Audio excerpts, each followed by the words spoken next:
following tape is Dr. Karla Turner talking on the UFO and alien masquerade, what's really going on. Sunday, May 7th, 1995 at the Quality Resort in Mission Valley.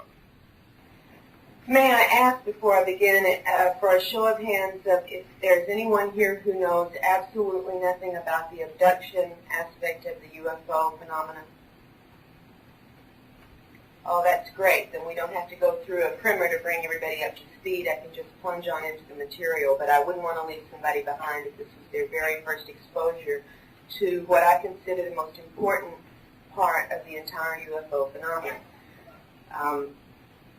We won't have to catch up. We're just going to plunge into some aspects of this, as Sean mentioned, that many, many researchers are reluctant to deal with, to talk about, or to write about, and yet, in my opinion, where we're going to find the most fertile ground for information is in those areas where the anomalies and the patterns are broken, where we find the disturbing details of a phenomenon. For many people, this phenomenon seems to be a very spiritual experience, a very uplifting experience, very positive.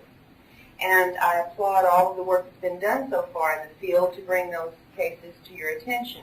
However, that's not the whole picture. And I've considered it my job as both an abductee myself and a researcher into the field to try to balance the picture for the public and to talk about those aspects that are not so pleasant and not so uplifting, because, in essence, we don't have to worry about our friends, but we had better be concerned about those who are not our friends. And therefore, when I talk tonight or today, and I talk about aliens, I'm talking about abductors, not any other group or agency or entities that may be interacting with us. I'm talking about those who abduct. So please don't take what I have to say as a blanket statement about all the possible entities that we may be interacting with. I'm going to begin with a little joke, if you don't mind. 3 ufologists start on a bus traveling together to a UFO conference. And, of course, if this were about any other profession than ufologists, they'd be on a plane because they'd have money. But they're on a bus. And they're traveling along, and at one of the stops, a new passenger gets on the bus and takes a seat next to the ufologist, and they begin talking, and they're talking all about their studies and their theories and their sightings and so on, and the passenger who knows nothing about this is very intrigued. And while they're talking, a gigantic UFO zooms out of the sky, flies up next to the bus, hovers there long enough that the passengers can look out and see in the portholes of the UFO some bipedal figures in there very dimly. And then the UFO takes off. And the new passenger says, wow, what was that? And who are those people inside there? Oh, those were our space brethren, the first ufologist says. They're just here to make contact and say hello and make sure we're okay. The passenger says, gee, that's wonderful. No, the second ufologist says, those aren't our friends. He says, those are those evil, intruding, abducting aliens who are just here scouting for more humans to abduct and terrorize and do terrible experiments on. And the passenger says, gee, that's awful. And the third ufologist says, you're both wrong. They're neither friend nor foe. They're just simply here making scientific investigations, and they value us as laboratory specimens, but they're not malevolent or angelic. And the passenger says, gee, I guess you professionals don't know anything either. Which is not a funny joke, I admit it. But the situation is neither a funny situation. If you're familiar with the UFO research for the past 50 years, you know that there have been some of the best minds in the world in all different professions have devoted energy and time and their expertise to pursuing every angle of the UFO phenomenon. For 50 years, we've had experts and scientists measuring trajectories of flights of unidentified craft, examining landing traces and artifacts, doing analysis on the photos and the radar, and every single test that could be run from a scientific point of view has been pursued in this field for 50 years. And yet today, half a century later, we don't have a single reliable answer to the basic questions: who are they, where do they come from, and why are they here? Which tells us something about the scientific approach. It also tells us something about the nature of this phenomenon.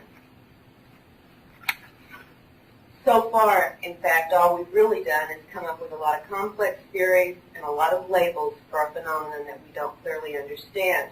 We have labels ranging on the one side, one extreme, to our wonderful space brothers here to save us, all the way to the invading aliens here to use us, and every level in between. And we still have the same questions we started with. Are they friendly? Are they angelic? Are they demonic? Are they curious? Are they aggressive? What are they? The fact is that the nature of these entities and their intentions is the big question. All the other questions are secondary to that, in my opinion. Because without an understanding of who they are and what they want, we humans have no idea of what proper response we should be making. I think we can agree on that. When we act in ignorance, we do not know if we're acting properly or not. So why is it that after all this time, we still disagree so radically about the nature of the UFO phenomena and the occupants of these craft? Why is that? And in my opinion, it is because after half a century, we are still ignorant of the very basics of the field. And why are we ignorant? Why do we know no more than we know already at this point? And I'm here to tell you from my research and my own experiences that I believe we are still in a state of ignorance because the entities deliberately deceive us in their interactions with us. This is the number one fact that's emerged from my research in this field. And if I'm able to only leave you with that one message, that we are being deceived in many ways by these interactions, then I'm going to be happy with my work today. Because of this essential deception, especially when it comes to human-alien contact and interaction, the cold, hard truth is that abductees and contactees report alien-controlled information when they report about their conscious memory, and often even when they report what they retrieve through hypnotic regression work. There is no such thing as face value when it comes to the non-human entities that are interacting with us here. And that's a cherished notion that's hard for people to give up. I know it was hard for me once I was aware of what was going on with my family. But the research has left me no choice. And I'm going to share some of the findings with you here that have led me to this state, to this position. I doubt that many of you know who I am or know anything about my experiences, and I will give you a very, very brief background on why I'm standing here today. In December of 1987, I was a college instructor of English, living in Denton, Texas, north of the Dallas-Fort Worth area. My husband was a very successful computer consultant with his own business in the area. My one child, a son, was finishing up his bachelor's in physics and beginning to making plans to start his master's degree program in physics. And we had a very wonderful life, a very normal life, a very happy and fulfilled life, in fact. But a daytime sighting of a UFO hanging motionless over the courthouse in the town where we lived, sighted by my husband, totally shattered that world that we had built and were enjoying so much. It led to investigating and understanding that there had been contacts and abductions in both my husband's life and my life since we were children. It led to finding out that, at least in my husband's family, the abduction phenomena had been going on for 4 generations. It led to finding out that not only had we had encounters in our past, but that we were having them once again, beginning with a vengeance with this December 1987 sighting, which was also an abduction event. And I began as a researcher because a person with a PhD is really only trying to do one thing, and that's research. And when we realized that this was real and it was happening to our family, I began to research it. I thought if I read the right books and ask the right questions, I'll find an answer, an explanation for this. And I delved into it just like I did into my PhD work, read and absorbed everything I could, and found there were no answers. Theories, yes. Answers, no. And it became then a goal to try to find some answers, at least for my family. The story of the events and the discoveries of the first year and a half of us living with and dealing with these experiences was, I kept a journal of these events, and that eventually resulted in a book called Into the Fringe, which was published in paperback in 1992 by Berkeley. And it recounts everything that my husband and I experienced, as well as my son and his fiancée, who is now his wife, and his roommate, and his roommate's family, and two of our friends. So the phenomenon was, as I have found out since then, typically a cluster of events within a group. Now, we were totally ignorant of this phenomenon. In fact, when my husband sighted the UFO and told me about it, we never mentioned the word UFO. We thought it might have. He knew it wasn't a weather balloon because he walked up the hill from our house to observe it. He knew it wasn't a hot air balloon. He knew it wasn't anything he could identify. And we finally decided it must be a movie prop. Never thought UFOs. So we did not come with any preconceptions or with any previous information into having to deal with this phenomenon. By 1991, I could no longer both pursue my teaching career and the research, and a choice had to be made, and you can see what went out.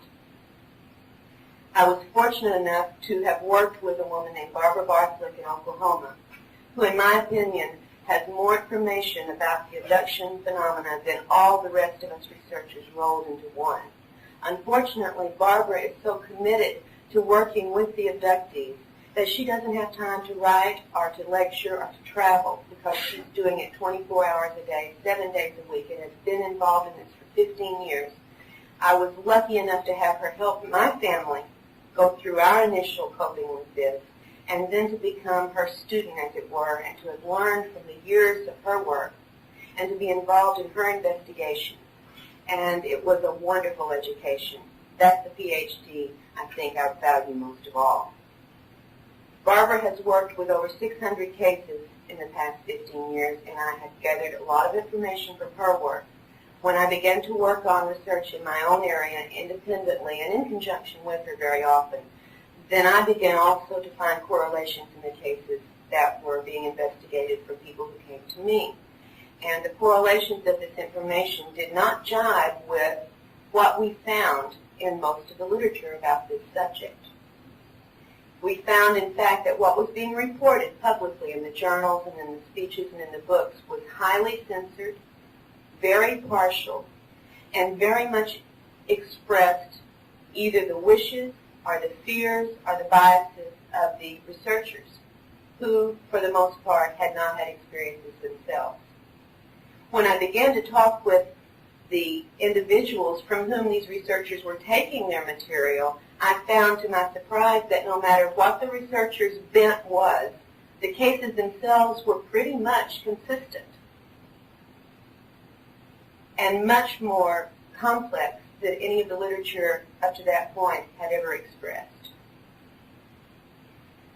The reports on the investigations I've been doing in the last 4 years are available now in 2 books that my husband and I have published ourselves so that we could have total control over the material rather than as Berkeley had done with my first book.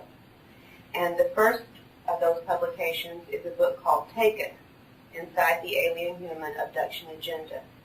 And my purpose was to have the reader, give the reader an access to the inside experience, to be in it. What is it like to be in the abduction phenomenon?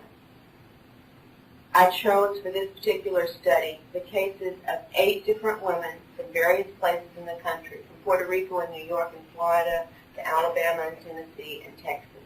None of these women knew each other when the study began, and they did not have contact with each other until the study was finished.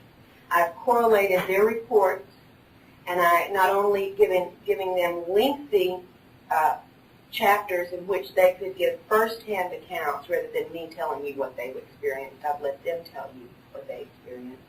I've also provided a comprehensive chart correlating over 100 different details from their reports so that you can see what is consistent, what kinds of things are happening to many, many people.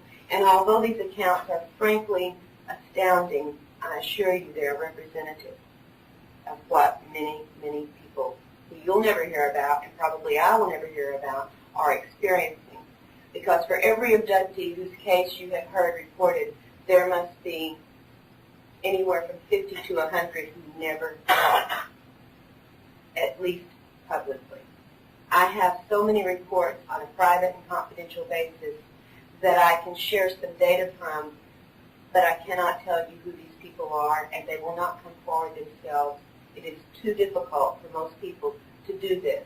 There are more liabilities to coming forward and going public than there are ever assets. The second book that reports on research is called Masquerade of Angels, and it is the story of one man's lifelong experiences. This is a man named Ted Rice. I doubt that any of you will have heard of Ted, but throughout the South he's a very well-known psychic. He had been trained from his early adulthood in metaphysical work. He was a co-founder of the First Congregation of Spiritualist Church in the state of Georgia. He's an Alabama boy. He says he's a cotton patch kid raised on a farm. And he had a number of paranormal experiences throughout his life that had, of course, prompted him into this work. But that's not why I began my investigation with Ted. In 1989, Ted consciously remembered having been abducted by entities he had never seen before, taken from his home, along with many of his neighbors down the street, taken to a large craft. And when the craft began to move, Ted passed out. The story is sort of funny, actually. Ted was very familiar with spirit guides in his work doing psychic readings. And throughout the years, he had gotten communications and help and assistance from a number of what he thought of as spirit guides. Until in 1989, the spirit guides began acting a little strange. In fact, they began coming in the middle of the night and touching him and doing things with him and telling him things that he couldn't remember the next morning. And the spirit guides had never done this. And they came night after night after night to the point where Ted was getting no rest at all. I mean, he was going downhill physically.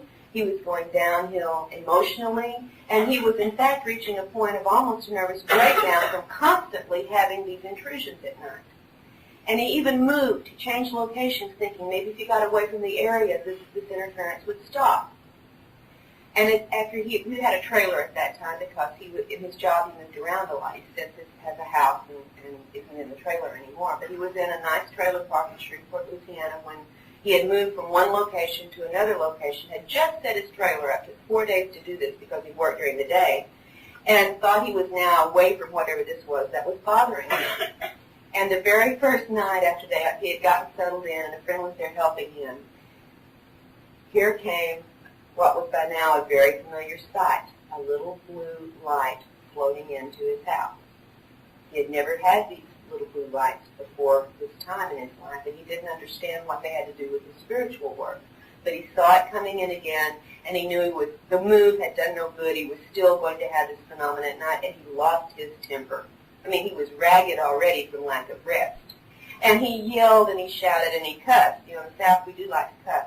And he cussed this thing out, and he said, "You spirit guides better leave me alone. How in the heck," I'm cleaning up the language, "how in the heck do you expect me to do my psychic work when you won't let me get any rest?" He says, "I'm on the edge. I'm about to break down." He said, "For God's sake, give me some rest. Go pick on the neighbors for a change and leave me alone." And that's when they abducted him along with many of his neighbors, gathered them on the craft and said, in effect, "Is this satisfactory? Is this what you had in mind?" It was Ted's UFO abduction that brought us together because he didn't know what this was, and he knew it was not his spirit guides. And he actually placed an ad in a newspaper asking for help. And that's how we made the contact and began to investigate his case. And it's one of the most extraordinary cases and most thoroughly investigated cases that I know of. And in fact, the research is ongoing. We did not intend to publish a book until we had really completed the investigation. But as it turned out, there was so much to investigate and so much yet still to investigate that we reached a point last year where we said, look, what we've learned already is so crucial, it's so important. Let's go ahead and publish our findings at this point, and then in a couple of years when we've gotten the rest of the investigation done, we'll finish the project. So I'm warning you now, if you happen to be interested in reading Masquerade of Angels, it is book 1. And what we're going to do in book 2 is to look into many of the incidents reported in book 1 that were not investigated. They were consciously recalled only. And we've already done some work in that area, and frankly, it is extraordinary what we've turned up. If the material we had found in Ted's case was only found in Ted's case, then I wouldn't have anything to really be telling you. But as I said, I have been privy to other researchers' work in great numbers, and also the cases that I have explored, and this is not unique material. It's simply material most of you don't hear about. So I hope to share some of the highlights of the findings from the case reports I have worked on in both these books tonight to illustrate just a few points for you. Here's what I'm going to be discussing, and I will use this material as illustration for it. I'm going to talk about the cases that deal with the deceptive nature of the phenomenon. I'm going to talk about 2 of the physical procedures involved in this, 2 that I think are the most disturbing and most crucial for our understanding.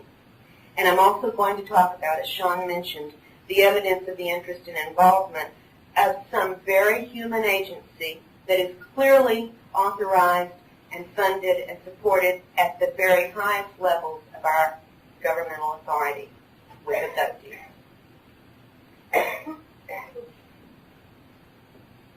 All right, first we're going to talk about the deception. Now, whether we like to call it screen memory, telepathic transfer, technological mind control, or virtual reality, the abducting entities employ what are clearly masterful illusionary capabilities. In effect, the targeted human is totally taken in for the most part by these illusions, totally taken in. And so an experience or a contact feels completely real for the targeted person, even though, as we find often in these investigations, the events and the entities and the sensations did not occur in the way the humans perceived them and remembered them. And maybe a few examples from Masquerade and later from Taken will show you what I'm talking about. And I'm going to start with one that I think is a very poignant story from Ted's situation. Ted was abducted along with his grandmother when he was 10 years old from their Alabama farm. Among many other things that occurred during the abduction, and as I said, I'm only touching on highlights. There is much more to each of these accounts than I have time to share with you today, but the thing I want to share about the deception is this. Among the things that were done was an event in which Ted and his grandmother were given a liquid to drink. And quite clearly, this liquid acted as an aphrodisiac. And there were both human-looking entities in this craft, as well as what seemed to have been reptilian or reptoid-type entities as well. And after giving these drinks to both Ted and his grandmother, the reptoid entities approached the grandmother and were beginning to try to initiate a sexual act with her. And this is a woman who was an Alabama cotton farming housewife with strength that I only wish I had. This is not somebody you mess around with. And she said, "No, sir, I don't do that." She said, "I never had sex with anyone but my husband, and he's been dead for 6 years, so I don't do that." And the entity left the room, and a few minutes later returned with her dead husband. And by then, the drink that they had been given had taken strong effect. She was aroused. She saw her husband, and with the viewing of these entities around her, began to have intercourse with this dead husband. In the midst of the act, however, the illusion was removed, and she saw who it was she was having sex with, and it was not the dead husband. Now that's how strong some of the deceptive screening or mind control or virtual reality techniques can work, and that's not an isolated case. It's just one illustration. Now, a second instance that's probably the most educational for my purposes because it allowed me to learn about actual technology that creates virtual reality to the targeted human. Was an instance that was witnessed by two unaffected human witnesses. Ted, as I said, was trained in spiritualist work, and the woman that had trained him, his mentor, had moved to Florida, and in 1992, Ted was invited to go visit her, and she had also invited another friend, a woman named Amelia, to visit the same weekend. And after they had gone to bed one night, Ted had gone to the guest room to go to bed, and Amelia and Marie, the woman who had invited them, were in twin beds in a second bedroom and had just lain down. A couple of minutes after lying down, Amelia, the visiting friend, suddenly said, "What the heck is a helicopter doing over the house at this time of night?" And Marie said, "What helicopter?" And he said, "My gosh, you can't already have fallen asleep and been dreaming, can you? There's no helicopter." And Amelia said, "Don't you hear that helicopter?" And lying down, Amelia started to rise up. And as she started to rise up, her entire bed was enveloped in a sphere of blue light or blue energy that totally surrounded the bed with Amelia in it. And Amelia was paralyzed in this partially raised position. She was in the process of sitting up. She could still talk, but Marie, outside of this sphere of light, could barely hear her. They were in a small bedroom together. They had to shout to hear each other. Marie was totally blown away and began screaming for Ted to come quickly. And Ted got up out of the bed. He heard her shouting. He didn't know what was going on, and he ran down the hallway. And as he approached the bedroom, he could see the glow of this blue light coming out of the open door. And when he walked in the room, he saw Amelia in the bed, surrounded by this sphere of light, and Marie was up against the farthest wall, as far away from the bed as she could get. He said, pressed flat, just, eyes wide, mouth wide.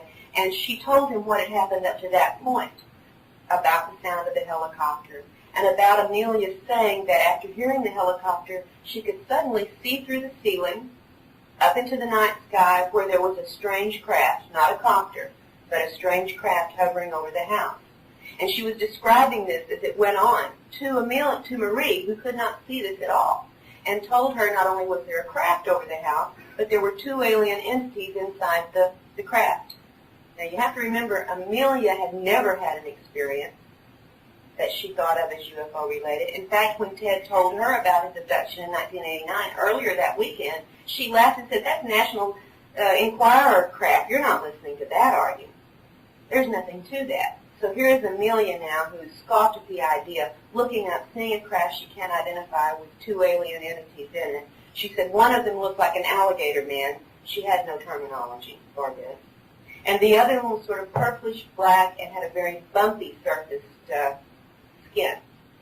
And she's carrying on a conversation with these entities, and then all of a sudden, after Ted is in the room for a few minutes, she said, "Well, now they're in here, they come down in the room." And she began talking to the foot of her bed. She said, "They're standing at the foot of the bed. Don't you see them? Don't you see them?" This went on from beginning to end for upwards of 10 minutes before the light suddenly disappeared. And Amelia was able to rise up out of the bed and excitedly talk about, did you see the entities? Did you hear what they were saying? Ted and Marie, who were not within the sphere of this energy field, saw nothing but the sphere of energy. Amelia felt absolutely certain that everything she saw and witnessed and did occurred. And if there had been no witnesses, she would have claimed she had had an alien encounter and had seen a craft. No one heard the helicopter but Amelia. No one saw the craft but Amelia. And no one saw the entity but Amelia. Clearly, a technological event had occurred. Had it been merely psychological, there would not have been the energy field around the bed. This was my first exposure to what was clearly a virtual reality technology. It was not my last, however. In fact, when Ted was staying up at my house, I live in the woods in Arkansas, and Ted lives in Louisiana. When Ted had come up for several days so that we could work on our investigation and do some interviews and get a very competent hypnotist to do regression work with him, because I don't do that, one night staying in our guest room, we had a very pleasant night. We'd said goodnight and gone to bed, and my husband and I slept wonderfully. We have two Chihuahuas that live in the house. Very yappy dogs, if any of you know about Chihuahuas. And they were well trained to respond to helicopters, because back when we had begun having our own alien encounter events, we had been living in a house in a very dense neighborhood for 5 years, and not once had we had helicopter activity over that house until we got on the phone and started talking to ufologists about our encounters. At that point, the helicopters became a very frequent occurrence, day and night, so low over the house that windows cracked from the vibration of the craft. As many as 9 a day, circling the neighborhood, circling the house over and over, and we never were able to identify them. However, my dogs saw me get excited every time the helicopters would come. I'd get my camera and I'd run outside and they would yap, yap, yap, yap, yap, and became trained that every time they hear a helicopter, they erupt in this barking. The dogs didn't bark that night. We heard nothing that night, but the next morning Ted said, "Well, did you hear the helicopter?" And we said, "No, Ted, no helicopters last night." And he said, "Oh, yeah." He said, I was waked up by the sound of helicopter blades, not the engine, but the blades, the whirring of the blades.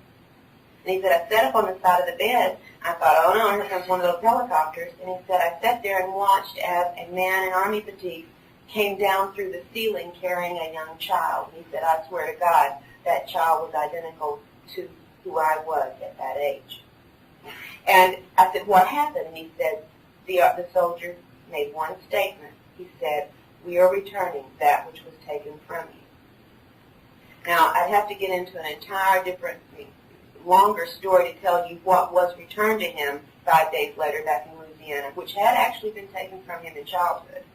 But the fact of the matter is, the sound of the helicopter was heard only by Ted. It was followed by an event, and clearly there was not a soldier melting through the roof into the room carrying young Ted. It was a virtual reality event that was totally real to Ted's perceptions. Before you jump to the conclusion that it was a terrestrial helicopter, remember it was only heard by the targeted person in these cases and in other cases that are very, very similar.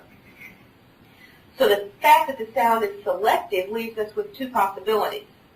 Either these sounds are occurring internally in the targeted person's head, perhaps generated by some remote means or perhaps by an implant device, or whoever the entities are that are making this sound can somehow block any non-targeted individuals from hearing an external noise. Now, either way, you've got advanced, sophisticated, highly sophisticated technology at work here, no matter whose it is. It is not what we know to be the standard helicopter activity.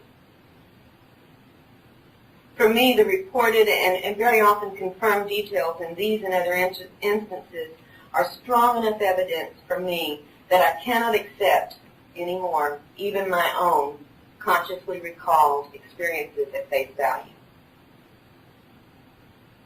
And I think if we build our theories upon such information, that really we're building upon sand that can shift at any time from beneath us, and we're building them on illusions that the entities create for us, for their purposes, whatever those purposes may be. Now, I'm not here to tell you that all remembered or perceived alien encounters are illusionary or virtual reality, however, because I know that is not the case. There is plenty of good, hard, strong, externally confirmed evidence that actual physical abductions occur and occur frequently. The abduction phenomena, though, in my mind should, or at least the definition of it, should be expanded to include not only the physical, face-to-face encounters, but it should also include virtual reality scenarios and telepathic contact when these things are externally generated and targeted at an individual. And the constant factor, by the way, in all of these events, whether they be physical, virtual reality, or telepathic, is this: the entities routinely take control of the human in a number of ways. They take control of the person's perceptions. They take control of the person's emotions.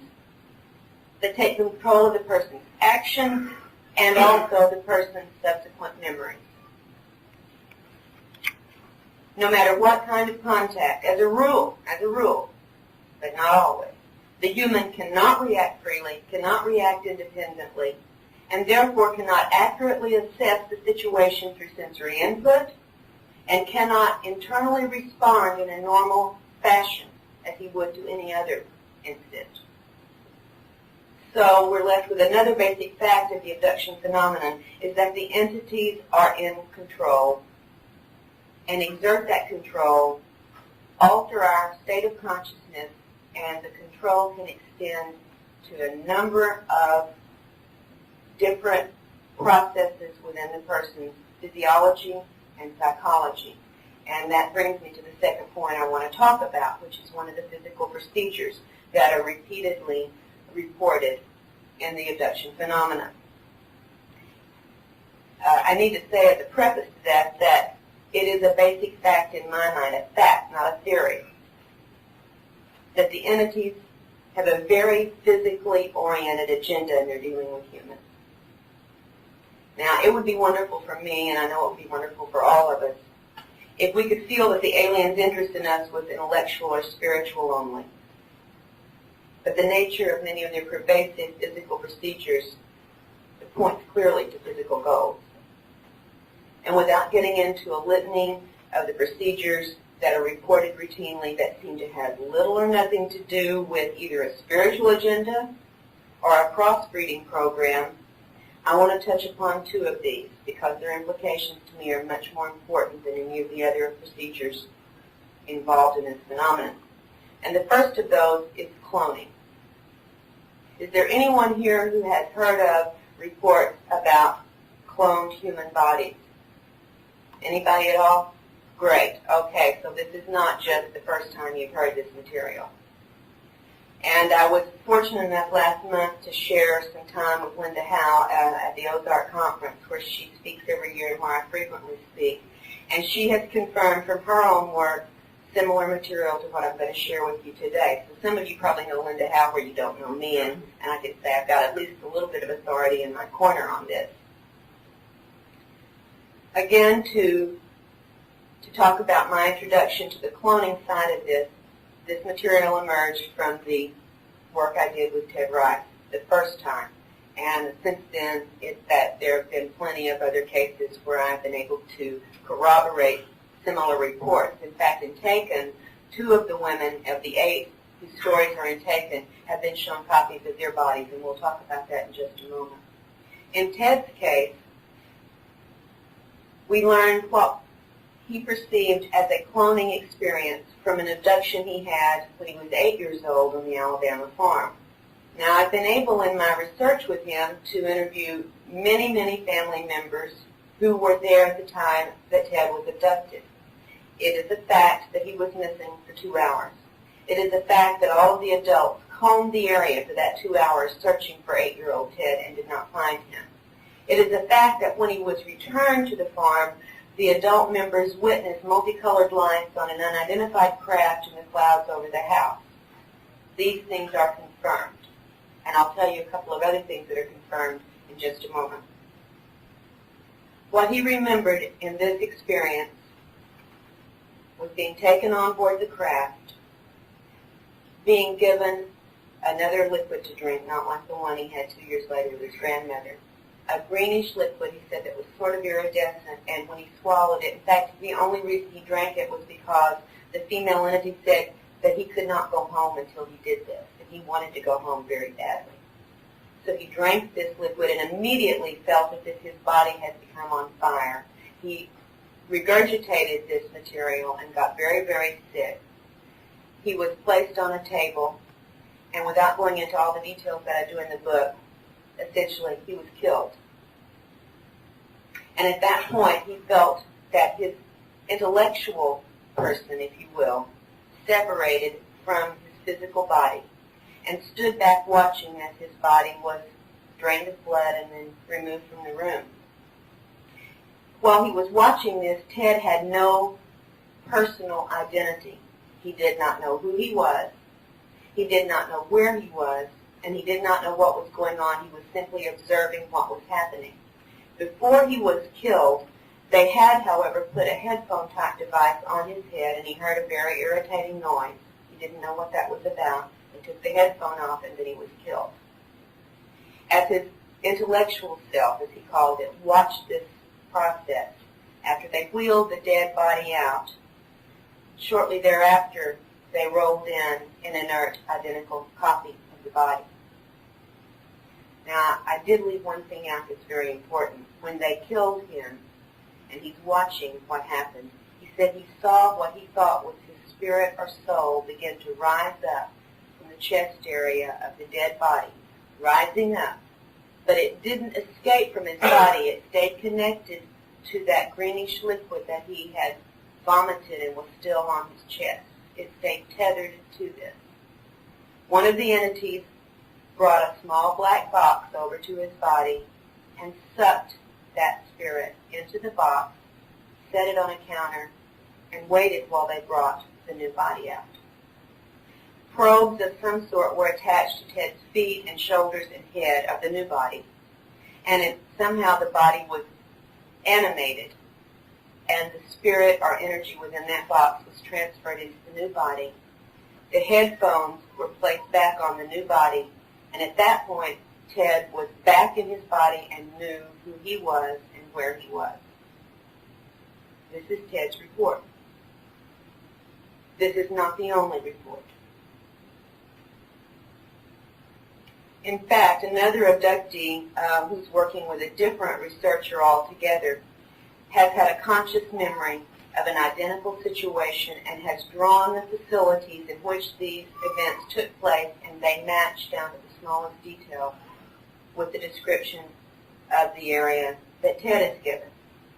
And this is one of the things that Linda Howe was able to also share and confirm with me, that in both of these situations, both of these reports, the growth medium for the flesh that was used to make the new bodies involved the use of cattle substances, blood and other materials from cattle. Now, I said that two of the women in Taken had also been shown copies of their cloned bodies. There are 8 women, and the first case reported is a woman named Pat, who I'm going to also talk about in a moment after the break when we talk about the military aspects. Many things have happened in Pat's life, and in her abduction experiences, the aliens have always used a very spiritual atmosphere, overlay, or illusion, if you will. In fact, when her whole family was abducted when Pat was 12 years old, and the grandmother in the house was being very frightened and beginning to pray for Jesus to help her, as these little braves came into the room, all of a sudden a beam of light came through the ceiling, and Jesus pops out and says, in effect, they're with me. They're working for me. It's okay. Although Jesus, as Pat described him, was beautiful with blue eyes and blonde hair. And I said, Pat, have you read your Bible lately? I said, I don't think the chances are very big that Jesus was blue-eyed and blonde hair. And with a smile, I mean a beautiful smile, she said, well, this one was. And that turns up time and time again when Jesus is involved in the alien scenarios. Blue-eyed, blonde-haired, Nordic Jesus.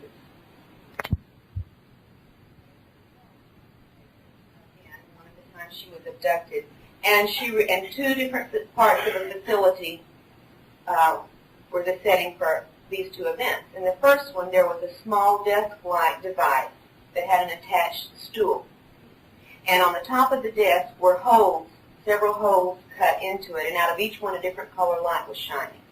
And Pat was told to take her seat on the stool attached to this desk, and the alien entity told her to place her hand over each of these openings. And as she did so, she would hear a different sound. She said it wasn't quite music, it wasn't quite noise.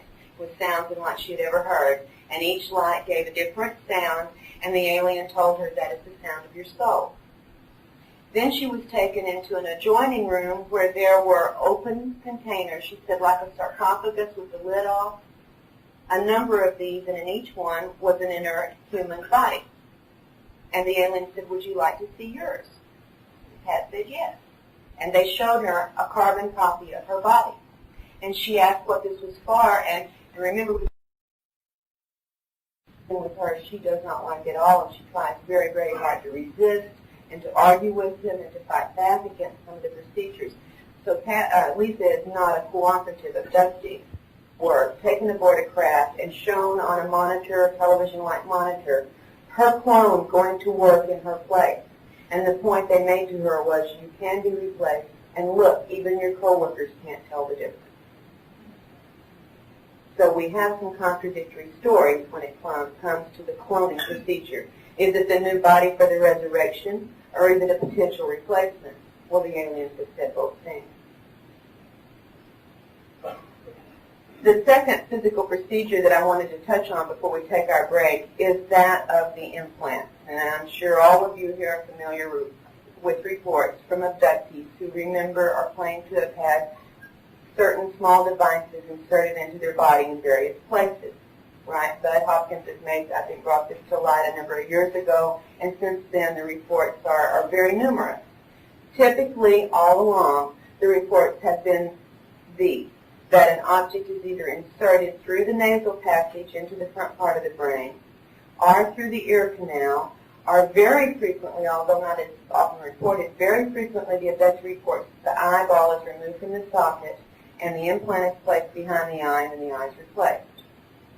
So these are the reports that we knew of as typically implant reports, although occasionally into different parts of the body we've had also reports in other appendages, and frequently in the spine as well.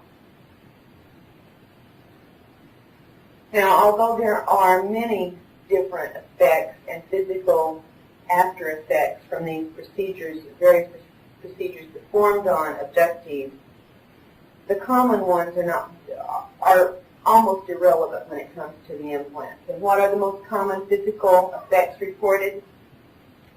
Punctures, bruises, burns, cuts, scratches, rashes, hair loss, eye problems, back problems, nausea, headaches, and for women especially, gynecological irregularities. But of all of these, the implants are the one that should probably concern us the most. In Taken, one of the women is named Amy, who lives in Texas, and I learned from her experiences some very surprising material. Now again, nothing at face value, but what we learned is provocative, and it has been probed both in normal methods and also with regressive hypnosis. In 1992, in November, Amy consciously remembered this: being taken from her home, and by the way, she lived in an apartment with her 2 young children across the street from the FEMA facility in Denton, Texas, which is one of the 6 center of government FEMA facilities, a very large underground area, which in fact, within a 2-year period, seems to have almost doubled its capacity. A literal mountain of dirt suddenly appeared a mile down the road with no explanation for where it came from. The array of antennae on the surface tripled, and so did the above-ground buildings, but not a word was ever said in the area about what was going on in the facility. Anyway, perhaps it's coincidence, perhaps it isn't, but Amy lived across the street from this facility when she remembered aliens and human men in her apartment, taking her from there through a rock-cut passage into what she felt was an underground room.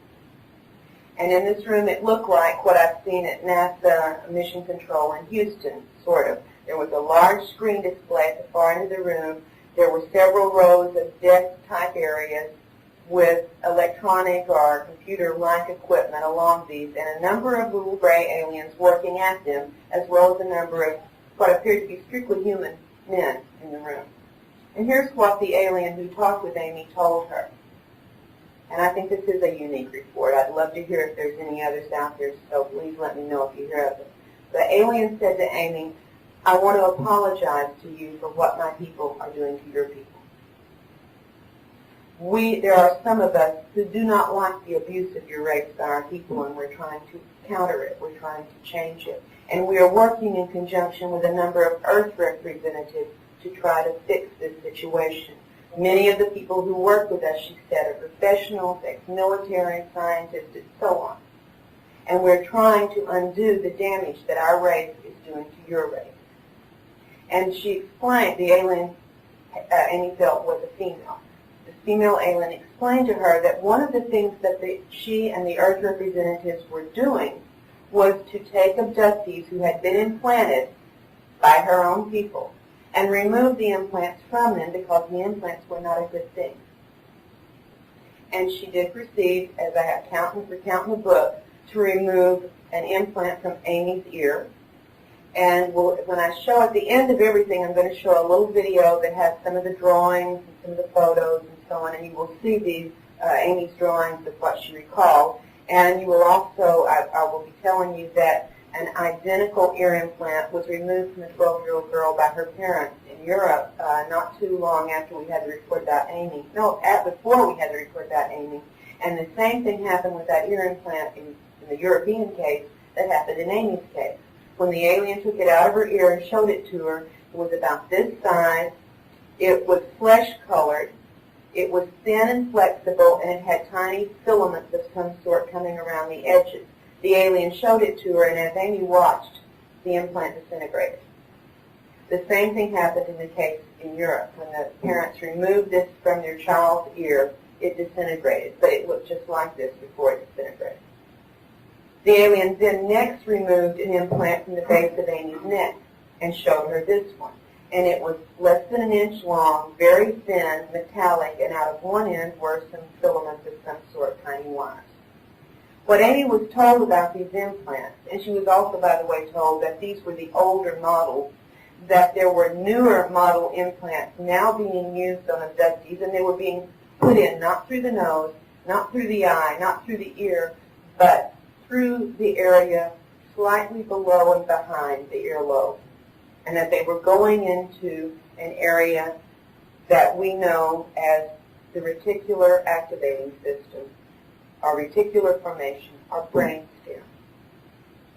And Amy was told that these implants were not what we have assumed that they were all along, are not what the aliens have told us they were all along.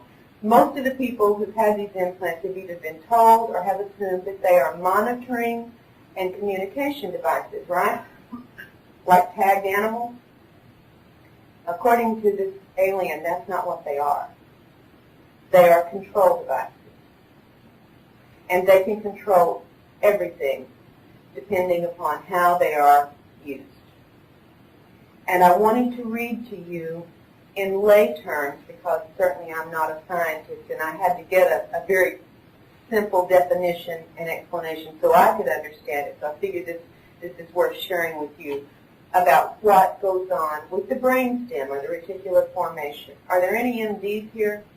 Because they could probably give you a lot more specific information about the brainstem area. So here's a quote from Nigel Calder's explanation about what goes on with the reticular formation of the brainstem. Quote, if the primary job of the brain is to enable its owner to respond effectively to events, the strongest claimant for mastery of this is not the roof or the cerebral cortex at all, but the brainstem. The brainstem net is well placed to monitor all the nerves connecting brain and body. It knows what is going on better than any other single part of the brain.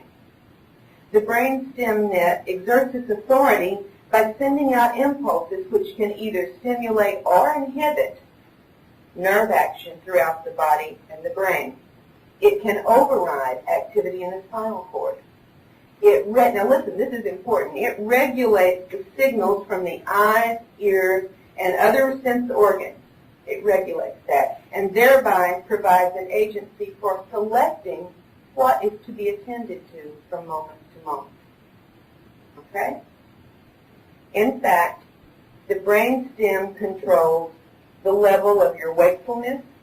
It's responsible for you waking up. It's responsible for you getting sleepy. It's responsible for the comatose state when the person's in a coma. It's responsible for every level of the state of conscious perceptions that we have. It monitors and assesses all of our sensory input. It decides what we're going to pay mental attention to at any given moment, and it controls what we remember. Now you may have a better understanding of the many, many things that abductees report having happened to them in encounters suddenly passing out, suddenly being paralyzed, and what they sense, what they perceive, what they don't perceive, why some things that should be excruciatingly painful are not, etc., etc., etc. I think the implications of implant control taking over the processes of the brainstem are completely staggering. And I think it brings back down to a very physical, technological level many of the events and the implications and conclusions abductees draw about what they see and what they perceive.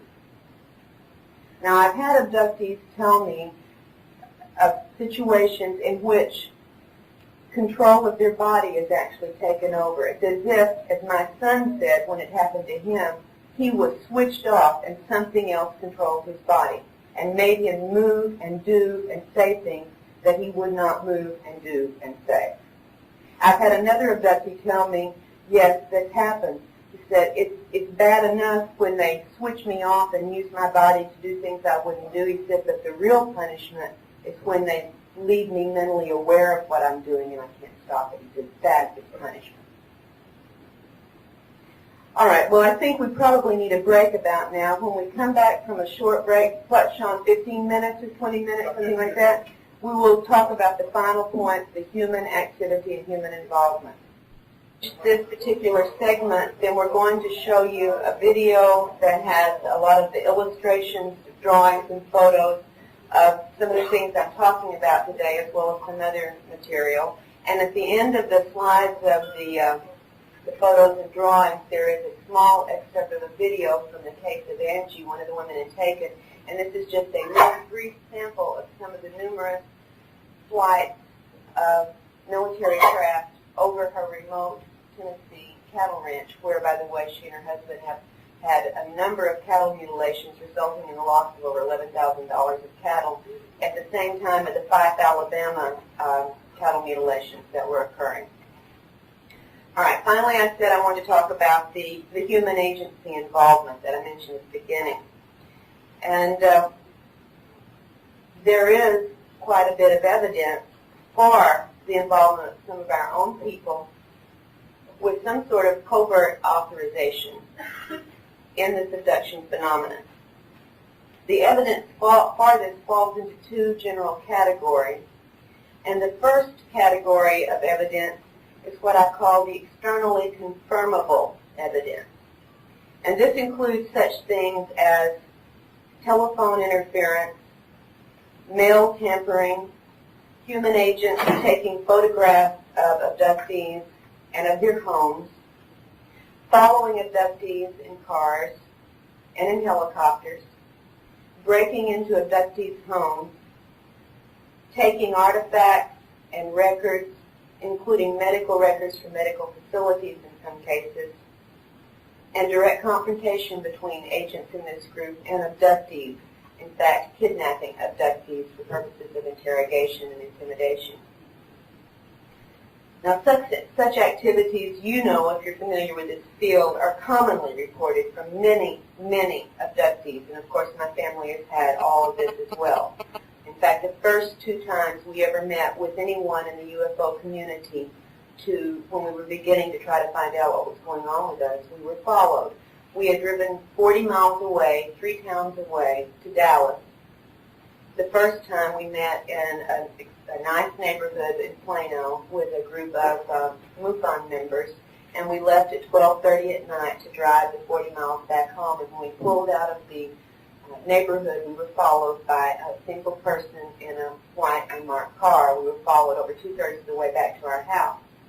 My husband did not tell me. He was driving and I was sleeping, and he did not tell me that he observed we were being followed. Before my husband and I were married, he was in the service. He was in Army security work, and it was routine for our Army security agents to be spied upon by their own people. That's part of the process.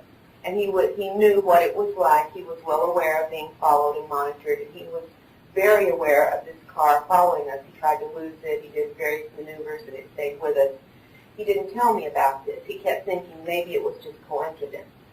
2 months later, we met for the second time with a group of UFO researchers. We met in Dallas at a large hotel, and we stayed talking with the researcher until after 2 in the morning. We pulled out of the parking lot to drive home, and the same car followed us the same path.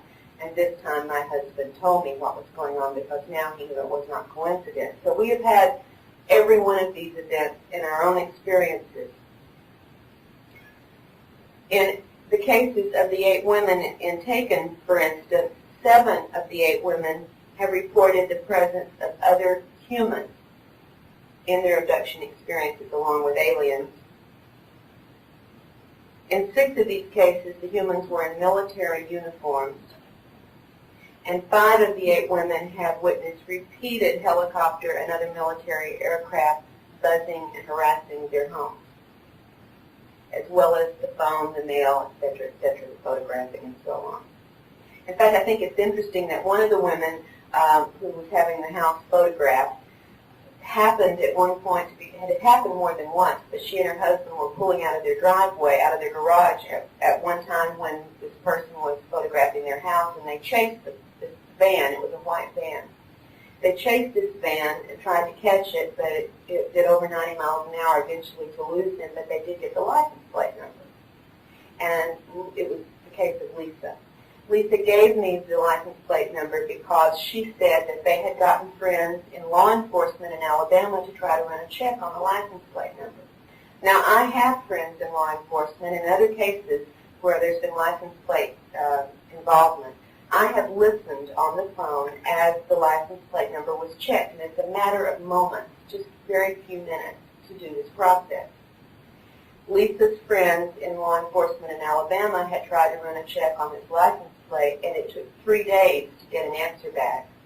And when the answer came back, it was this: tell her to leave it alone and not to pursue it. These are the good guys, but don't pursue it. I had it run through in the state of Arkansas, the police department in the town where I lived, and the answer came back, we don't have a record of it.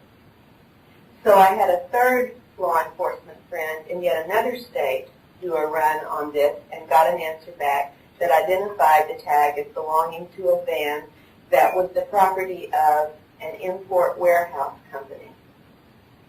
We have photographs of the van and of the company, but we cannot find any information verifying what it is they import and warehouse. So 3 different accounts from 3 different checks on the same license plate number. Now that's in the externally confirmable body of evidence. There is a second body of reported data involving human agents and agencies. And in the second category, we have basically reports of human personnel working with alien entities, often in underground facilities, typically in a military or a scientific type environment. And I'll come back to this in just a moment. But the third type of underground facility reports that we get, and we get these in some numbers, involves what I refer to as the horror chamber of abduction data reporting.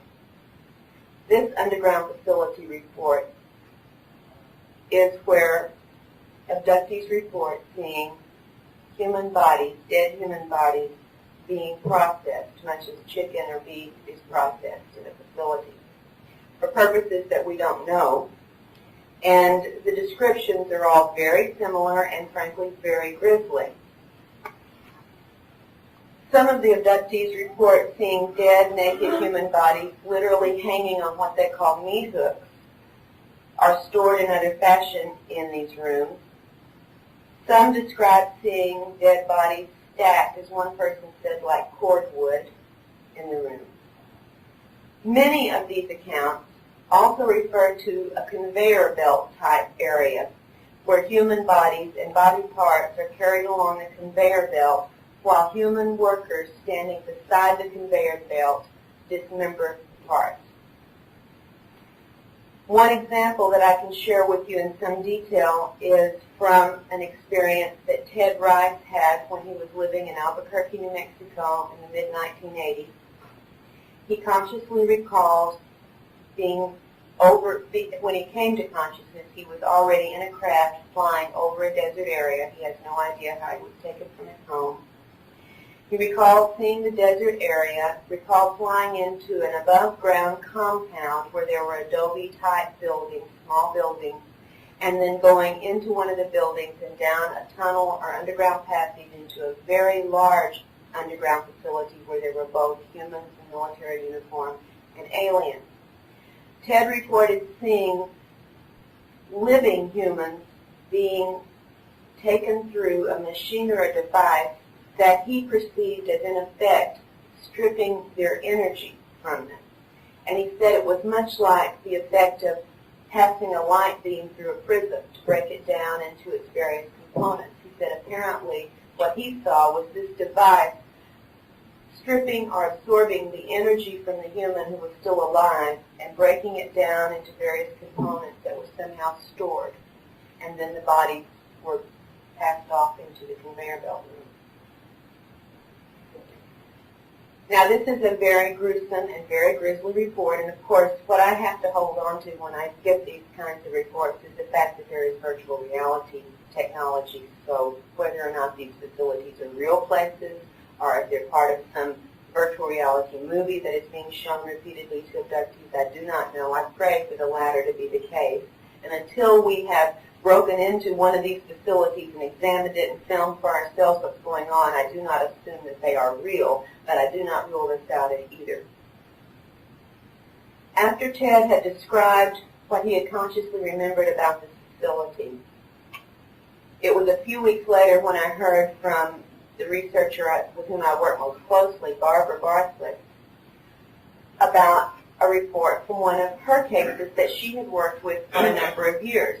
It's a woman in her 50s, a grandmother, whose initial exposure to this had happened at the age of 17 when a UFO landed on her family's property and left the typical scorched area of ground. It was about a 100-foot diameter circle of ground, and she says shortly thereafter, military personnel arrived at their farm, cordoned off the area, and removed the soil from this circle.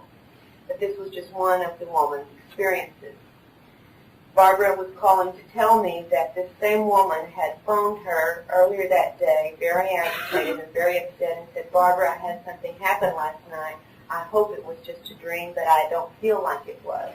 Now remember, if you're always in an altered state when you have an encounter, and the only states we normally think of are conscious awake like we are now, are in a dream state. So very often abductors will say it felt like a dream or I was in a dreamlike state, because we don't have other terms for these altered awarenesses that we have. Anyway, the woman said that she had recalled the night before being taken to an underground facility and being forced to stand alongside some conveyor belt type area where dead bodies were passed along and she had to dismember them. Now, Ted had already told me about seeing humans working, doing this very thing, and he had described the kind of garments that they had on and some other details in the room. And I asked Barbara to call this woman back and ask her about some of these details without telling her, just ask her about this. And Barbara phoned me back and told me the woman had described exactly the same clothing and the same details. Same movie they were both shown? Maybe. Or maybe it was not a movie. We just don't know until we find a facility, if there is such a facility.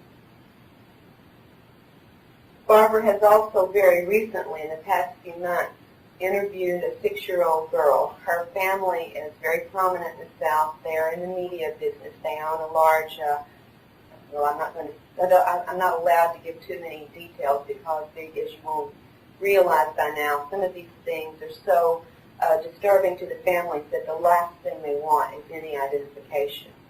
But this 6-year-old had told her parents about having been taken by beings that were not people.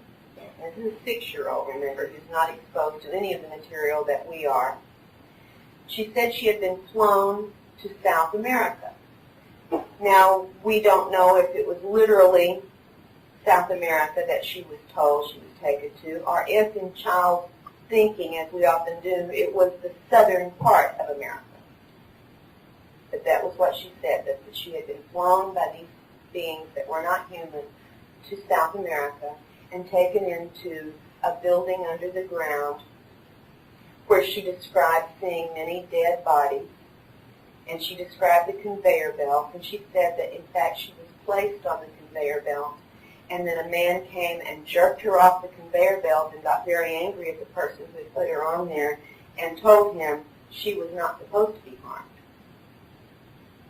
And this is without any hypnosis, without any exposure to these kinds of accounts or any other material about UFOs. The family has nothing to do with the UFO community. They knew about Barbara because I had been down to do an interview the year before for their media business.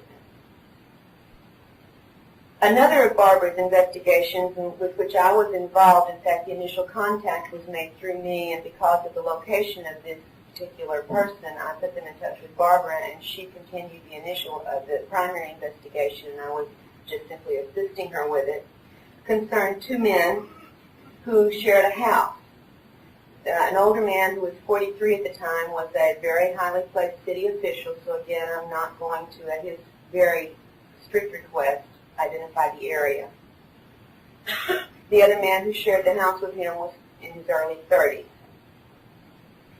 And of course, they had separate bedrooms. And one morning, and this was, by the way, people who had never had a UFO sighting or UFO encounter or anything like that and didn't really know much about any of what we're dealing with here today.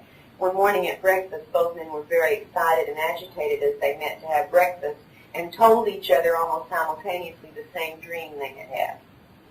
And it was this, that they had been taken together to an underground facility where there were both alien and human personnel, and they were told by the humans that this was a joint human-military disease research center. And all they remembered consciously was having been given injections of some unknown sort. And they were very agitated. This was completely out of the blue for both of these men. So here, as I said earlier, the typical reports are either scientific installations or military installations, and these two men were told it was a scientific installation. Angie and Beth, both women and taken, have reported similar type facilities with military or scientific activities going on. And my husband, in fact, who was kidnapped in November of 1988 by military personnel, was also taken to an underground facility where he saw a number of other people in a waiting room with him, all in a very dazed, zombie-like state. They were guarded by regulation military guards. He was taken out of the room, down a hallway. He passed through an area where there were a large area where there were many stored boxes and crates, and he said some of them looked to contain dynamo-type or generator-type equipment. He said it was all strictly GI issue. It was a strictly human facility with linoleum floors and fluorescent lightings and doors with knobs, everything that's totally human, nothing like what he had seen aboard alien craft or an alien facility. And again, it was military personnel. He saw no aliens at all in this particular experience. In fact, he was taken into a small room where a man in a major's uniform was sitting behind a desk. The guard that took him in left him there and stood outside the door, but then shut the door, so my husband was alone with this major. The major proceeded to question him intensely about what the aliens had been doing with us and our family and what he knew about the alien agenda. My husband, his former military, was so completely outraged that even in his dazed state, he was so outraged at having been treated this way by his own people that he refused to say anything at all. And it reached a point where the major was making threats to our family. When he still refused to talk, he said something was applied to the back of his neck and he immediately passed out. He remembered nothing further until waking up back home the next morning, but he was still in a slightly drugged state where his vision was affected and his equilibrium was affected, but it wore off after a little while when he woke up. This was my first exposure to any kind of involvement of humans to the point of abducting, kidnapping, interrogating, and making threats. And if it had not been for those threats, I would never have written the book into the French. I took them seriously. And I thought, if we are being threatened by our government by anybody within our government, then I wanted the public to know and to watch us so that if something happened, at least others would know what had occurred. And that's why I wrote the book to begin with and came public at all. Well, back to the two men who were taken to the facility where they were given the injections. They were deeply concerned about what this was all about, and having no previously remembered encounters of any sort, it took a while for them to find someone they could talk to put them in touch with someone who might know, which led to the contact with me. We arranged for the older of the two men, the city official, to go out of state, to go do regression work with Barbara to try to find out what else might have occurred and what might have been in those injections they were given. But before he was scheduled to make the trip, a couple of things occurred. First thing was that the younger man became ill. And so ill he had to be hospitalized, and so ill that the hospital in the small town where he lived was not adequate. He was moved to a larger city facility because they found what were apparently symptoms of pneumonia, serious pneumonia, but they could not identify the strain. It was not a known strain of pneumonia. The second thing that happened was that the man who was scheduled to go do regression work, while his friend was in the hospital, had another alien visit, this time in his bedroom. He wasn't taken anywhere. The alien entities told him not to pursue the investigation, not to talk about what had happened to him and his friend, that it was no one's business, and he was certainly not to go do regression work. And they said, if you do, we'll kill your friend and he'll die with a membrane over his head, which really makes no sense. However, taking this threat to heart, the older man went to the hospital and told his friend exactly what had happened and what had been said, and he said, they threatened your life. And the man in the hospital, who was getting very, very sick at this point, said, look, I may die anyway. They've told me I may die anyway. We've got to know what it was they did to us. They gave you the same injection they gave me. Please go do the regression work. And reluctantly, the older man finally decided he would agree with that and he would go do the regression work, which he did. And in the regression, he recalled a number of other incidents about this facility, including some of the scenes that we talked about earlier with the dead bodies. He returned from the out-of-state trip where he had done the regression and went back to the hospital. The man in the hospital had become so ill that his parents had been called in from out of state and were told that he probably would not survive, and they were preparing for this. Miraculously, however, in a very, very short time, the man suddenly made a quick turnaround and was on the road to full recovery. Absolutely amazing to all the doctors, but everybody was very grateful. And it reached such a point of recovery that the doctors told his parents that if it continued at this rate, within 24 hours, they could take him home to convalesce. And they took him off the life support equipment that he had been on. And they said, but just to be safe, before we really, release him, let's just take one more precaution. And for the last night he's going to be here, we're going to put him in an oxygen tent. And they put the oxygen tent over the bed, and 40 minutes later the man had an explosive heart attack and died, with a membrane of the oxygen tent over his head. This is not the only threatened death that has been carried out in the research that we have done, and I could do an entire lecture just on the threats and what has been carried out, but that's perhaps for another time. By the way, the man who had died of the heart attack had no previous heart problem or heart history. He was healthy other than the pneumonia, and in the hospital they found no signs of any problems with his heart before he had the heart attack. In my personal investigations, especially in the cases of the women that I report about and taken, I've dealt with several abductees, as I said, who've had military involvement in their experiences. And I think one of the most intriguing is that of Pat, who's the first woman whose case is discussed and taken. Pat lived with her younger brother and sister, her mother, a paralyzed stepfather, and her grandmother in a farm on 16 acres outside of Floyd's Knob, Indiana, in 1954. Pat was 12 years old. In the summer of 1954, before school started, so it was before Labor Day, a UFO, a craft, landed in the back of the property where the farmhouse was. And the house was entered by a number of little gray aliens. This night, Pat was in the bedroom with her grandmother. They shared the bedroom. And the grandmother became very, very frightened, and that's when they beamed Jesus in, who said, "It's okay, they're with me, go ahead." The entire family was abducted, including the parents and the grandmother, and they went through a series of physical examinations, etc., and were returned to the home. The next day, and this is 1954, the next day, 2 trucks carrying uniformed soldiers with arms arrived at the farm.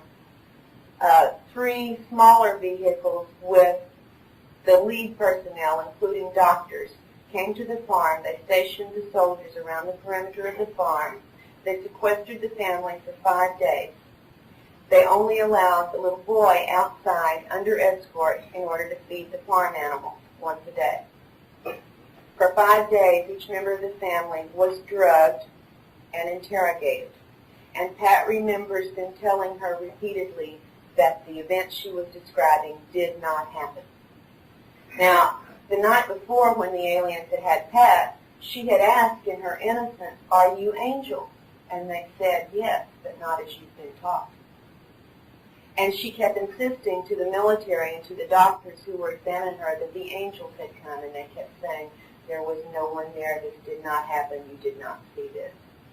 All of the surviving members of Pat's family recalled this completely consciously. Pat has never had any regression work. And she asked me when I did this book to put the date and the place, because she's hoping that there might still be someone from that area who saw the military arriving and who could verify the story that she and her family have been telling us that they have remembered all these years.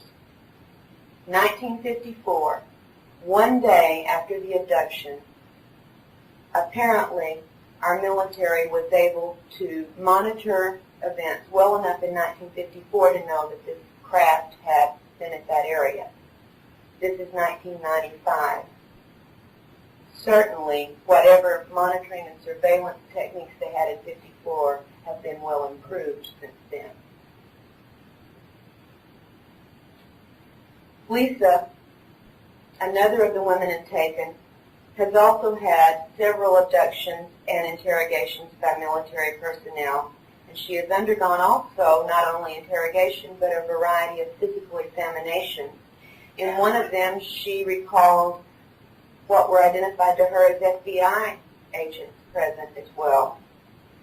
She's also been subjected to some very traumatic sexual scenarios with some of the human personnel, and she has had repeated instructions about certain things. Most commonly, she has been told exactly how she is to talk about the aliens with others. She has also been warned to keep quiet about certain things, and she has specifically been told not to divulge information to me. Such a warning was also made very forcefully, as you'll read in the book if you happen to look at that, to Angie, the wife of the cattle rancher in Tennessee. By name, she was told not to talk to Karla Turner. Beth, who is a woman in Taken who lives in Puerto Rico and whose numerous experiences have also been investigated by Jorge Martin, has, in addition to the recurrent alien abductions, has at least 2 experiences in which she has been kidnapped by military personnel. In one of these, consciously recalled, she was flown in an alien-type craft by both alien and military personnel to a desert area where there was the above-ground compound, almost identical to what Ted Rice has described, and we'll have a drawing of that she's made when we run the video in a minute, where she again went through the above-ground facility into an underground area. She does not recall having a physical examination, but she does recall being in a room with many other people of the military and listening as, she said, 2 men in what looked like spacesuits were delivering a lecture of some sort. Angie, the one I talked about earlier who had been told not to talk to me, the wife of the rancher in Tennessee, has been taken both from her house in the daytime by military personnel, at night by military personnel, and off the road when she's driven into the largest town near her to do shopping by military personnel. She has been taken to 2 different military facilities. One is a known facility. The other is a very remote, very small, rural facility. And she's been taken there along with other women that she didn't know. Now, in the beginning of the experiences that Angie was having with the aliens, and she had these before the military became involved in this, she thought the aliens were very much her friends. There's a very tragic story about what they did impregnating her, and she thinking they were giving her a gift. She and her husband had been trying for several years to have a child, and finally the aliens in one of the encounters implanted her with a fetus, and she thought it was their gift to her. And when they confirmed the pregnancy, they named the baby and told all of the relatives, and were getting plans for the nursery.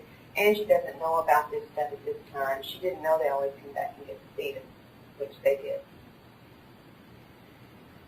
Then when the military began showing up in these experiences, she was told by the aliens that the aliens, controlled the military personnel who were with them.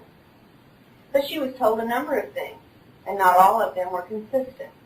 For instance, in one of these abductions, the one when she was with the other women, she was told by the medical personnel who were performing examinations on her and the other women that she was part of a genetics and cloning experiment.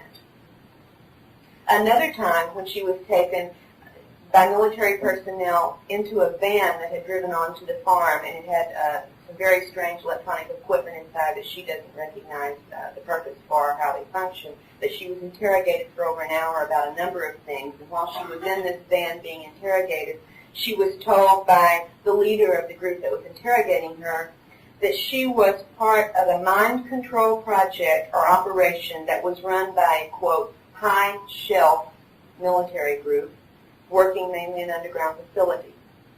And I don't know what high-shelf means, neither does Angie. When she was abducted with the 3 other women and taken to the rural remote facility, gynecological type exams were performed on the women. Also, implants that she was told by the military doctors were our implants put into her to monitor alien implants. This procedure was also performed. And then she and the women were taken as a group into a room where a military officer harshly and threateningly questioned them all about what aliens were involved in their experiences and what kind of events were occurring. Now that's in that second category of information where it's very, very hard to get observable, confirmable data to support these stories. But I will say, and I'm making this public every time I speak in public, that I have documents, military documents, with the names of some of the military personnel who have abducted and threatened Angie. And I have stashed these documents in several places, very safe places, because of the threats made to her, and if anything ever happens to her, they will be made public immediately. We're hoping we can at least give her a sense of some protection by doing this. I think this is sort of interesting. As I said, many abductees have phone tampering and monitoring and so on when they begin talking about their experiences, and we've also had this. And when I was doing the work with the women in Taken, at one point I was on the phone talking to Angie, and I was in Arkansas, and Angie was in Tennessee. And we were not on cellular phones. Somebody's asked me that before, so I always try to mention this on regular phones. And Angie was talking about a piece of information that one of the aliens had given her during one of her encounters, because she asked where they came from. And they said that they came from an area that we would call the region of Cassiopeia. And Angie said, Karla, do you think that could be real, could be true? And I told her, quite honestly, Angie, I don't know. The aliens have over the years given about a jillion different places of origin, some real, some, made up. I always joke about Captain Anthrax from the planet Banlon, because they come up with so many different names for the places they come from. And I said, I don't know. We don't have any way to check. There's no way to verify. And at that point, there was a slight little electronic zip sound on the line. And a very, very human man with an attitude that I recognized as an attitude, at least, commented and said, there's a lot of them out there, and we know where they come from. And then a little zip, and he was off the line. Now, certainly, if the only purpose for telephone monitoring was to gather information, I could go into a number of other accounts involving the human agents and the involvement of different things in my own family's experiences, but I want to go ahead and try to wrap this up and get to the videotape. But I want to at least give you one more episode that occurred with my family. And this is in Into the Fringe, by the way, because that's our account of what went on during this period. My son, as I said, was a physics student at college, and he was engaged to a woman who was also a physics student. They've both since gotten their masters, gotten married, and are producing some really nice children. But at this time, they were simply engaged, and my daughter-in-law came from a family that didn't have a lot of money, and the only way she could afford to go to college, even at state university, was through some sort of scholarship program. She was very smart, but money's still hard to come by. So her means of paying for this was to enlist in the ROTC officers program. And they would pay for her college, and in return she would serve a certain amount of time as an officer. In their senior year, when these events had begun occurring consciously with us, my daughter-in-law had developed some medical conditions that necessitated her withdrawal from the program. But it's not easy to get out of the ROTC officers program. It takes a while. It takes a process and paperwork and time. And she hadn't gotten out at this point. But the seniors in the program had to make a duty assignment request upon approaching the graduation. So even though my daughter-in-law knew that there was a time coming when she would be out of the program, it hadn't happened yet, and she had to go ahead and make a duty assignment request. She chose the one that would have kept her, in case they didn't let her out, nearest to her doctors. And that happened to be a meteorological assignment. And she signed up for that. And it was a female ROTC sergeant that was in charge of the detachment there. And when she saw what my daughter-in-law Megan had written down on there, she freaked out. And she said, you can't do this. You don't want to be in the meteorological program. She said, don't you want to get into the R&D program? And this is a quote from the ROTC sergeant. She said, that way you'll get to find out the truth about UFOs and aliens. You might even get to do tests and research on them. And this so frightened Megan that she did not reply. She simply left in a running leave, left the building, and immediately came home very upset to tell us what had happened. And she kept saying, how did they know? How did they know? Because we had not told anyone except on the phone to UFO researchers. She said, how did they know? We don't know how they knew. We do know how they could have known, but we don't know why they would make such a blatant statement from an Air Force officer, sergeant, straight out to this poor woman and scare her the way that they did, because then she realized there were no secrets, that somebody was paying attention. Well, in closing, so we can get to the video, I'm going to summarize the important points I really hope you'll consider from what I've presented today. First, our own human authorities are seriously concerned about and involved with some aspect of this abduction agenda. And when humans are involved, surely there must be some trail of events and of evidence and of witnesses, which means that we have a potential to really get some hard facts because of the human involvement. There has to be a trail. It may take a heck of a lot of work and effort and cooperation from some in authority to find this, but it's potentially there and it should be pursued. Secondly, much of the abduction agenda clearly has a physical focus that I hope will raise questions and doubts in our minds, as it does in yours, as it's done in mine, about many of the alien claims to be here on a primarily spiritual mission. As I have said before, and I hope you'll pardon my crudity, angels don't do rectal probes, but these beings do. The implications of both the implants and the reports of the cloning procedures to me are so potentially explosive that these allegations also must be vigorously, thoroughly investigated and pursued if we are really serious about finding out what is going on with the alien agenda. And if we can get past our wishes for what is going on and decide we're ready and mature enough to handle the truth, then these are the areas we better start looking into. And third, absolutely important, we need to recognize the deceptions that are employed to keep abductees, and therefore the rest of the community, from knowing about the actual activities and the entities involved in these procedures. To me, the controls that they exert and the deceptions that they use imply to me that there is something within us humans and something that we could be capable of doing that would upset their apple cart, and they don't want us to know about it or be able to do it. You don't hide something unless you have something to hide. And you don't take control of someone unless they have the potential to upset your procedures. And my goal, of course, is to upset these procedures entirely. I'll tell you the good news. The good news is that in a number of cases in the last year or so, I have seen individuals who have been able to break free of the controls, at least to some degree, to upset the procedures to some degree, to resist the intrusions to some degree, and certainly to see through some of the illusions that have been presented to them and say, I know that's not real. It tells me that we are capable of penetrating this. We are capable of doing something that will stop it or change it at least, and be able to, perhaps because we're developing new perceptions, be able to see these things coming and react properly.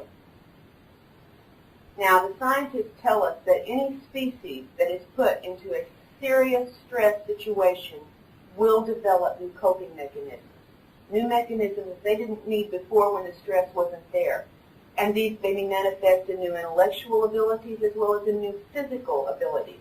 And certainly, what we're seeing going on with the abduction agenda is a stress situation, and it may be pushing us individually and therefore also as a species to develop and to have emerged within us new abilities to resist and to cope and to overcome for our species survival.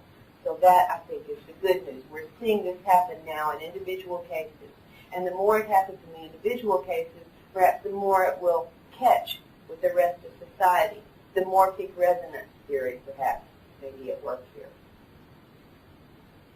If these encounters have been a hidden part of our reality for a long time, like some researchers in this field believe, then I think that the recent explosion of contact reports, consciously remembered encounters, and people being able to come forward and share information like we're doing here today, and to resist in so many cases, is surely proof that things are not business as usual in the abduction game anymore.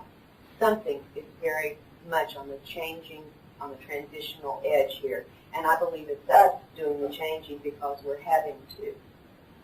But until that is accomplished to some more competent level than we reach now, without an understanding of these screens and this virtual reality capability, we're going to be left with only alien-created illusions and scant, partial, confused, misleading memories to assess and act upon.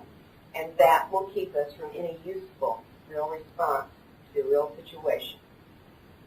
So far, as I said in the beginning, UFO research has given us no conclusive answers, but we do have at least these few important pieces of information upon which to build and from which to move. We know the abductions are real. We know the abduction agenda includes very physically oriented goals and procedures. We know that the abductors contradict themselves and give false information as well as information we had no way of verifying.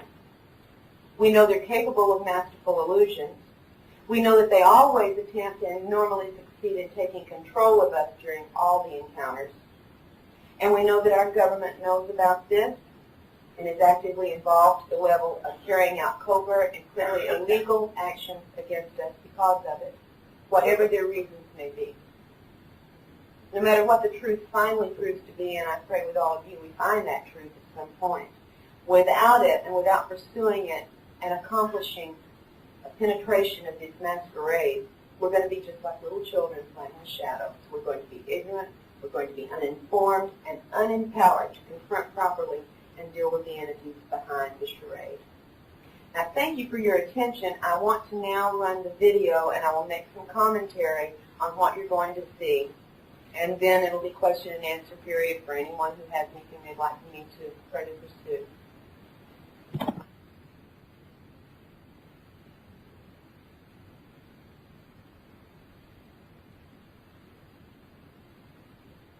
The farm in Floyd Knob, Indiana, and that is the two younger brothers, brother and sister, and the family members. This is where the craft landed in 1954, and the military arrived the next day and sequestered the family. Again, Pat asked me to make as much of this public as I could so we could look for potential witnesses, so I wanted to show you the farm. This is the soul machine that Pat was placed on and heard the sound of her soul, as she said, and in the room where the alien entity standing is the one she was taken into, where the bodies were stored, and she was shown those bodies for the resurrection. Only two of these women, by the way, are artists of any sort, so these drawings are, for the most part, fairly unsophisticated. This is Polly's drawing of an alien type that's reported not as frequently as you might think, but in some cases we've got a number of reports of these furrowed brows or bulges, ridged areas over the heads of what otherwise would be typical gray aliens. So I wanted to show you at least a variation on the usual. Many people report, like this drawing of Lisa, seeing hooded entities along with the other typical alien sorts. But so often we don't get to see their features. But I wanted to include this because Lisa was able in one instance to see some facial features within the hooded area. I have never been able to see facial features when I've seen this type of entity. This is Lisa's drawing of the bulbous-headed or dolphin-headed type entity. Again, some crude drawing, but not the typical gray forehead area. It's as if it bulges over like a porpoise's head does, and in company with other typical alien sorts. This is not an infrequent report. Now, Little Gray in the Hat. It looks sort of funny, but we have a number of reports, including Strebers and my own experiences, where we've seen typical grays with a hat of some sort on. Maybe they just, I have no explanation, but I wanted, if any of you have seen this, to know you're not the only ones who have seen a hat on an alien. Now, this is Lisa's drawing of a ridged-nosed entity that Linda Howell's got a much better drawing of in her latest book.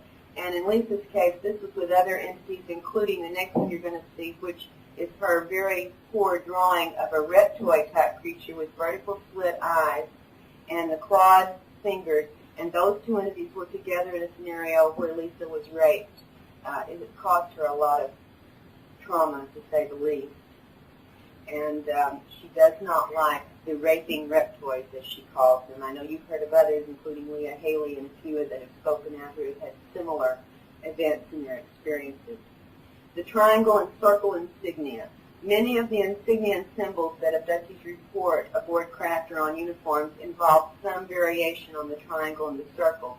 The other typical one includes a serpent or winged snake-type figure, but this is probably more common. Some variety. We're going to see another one in just a little bit from a different person.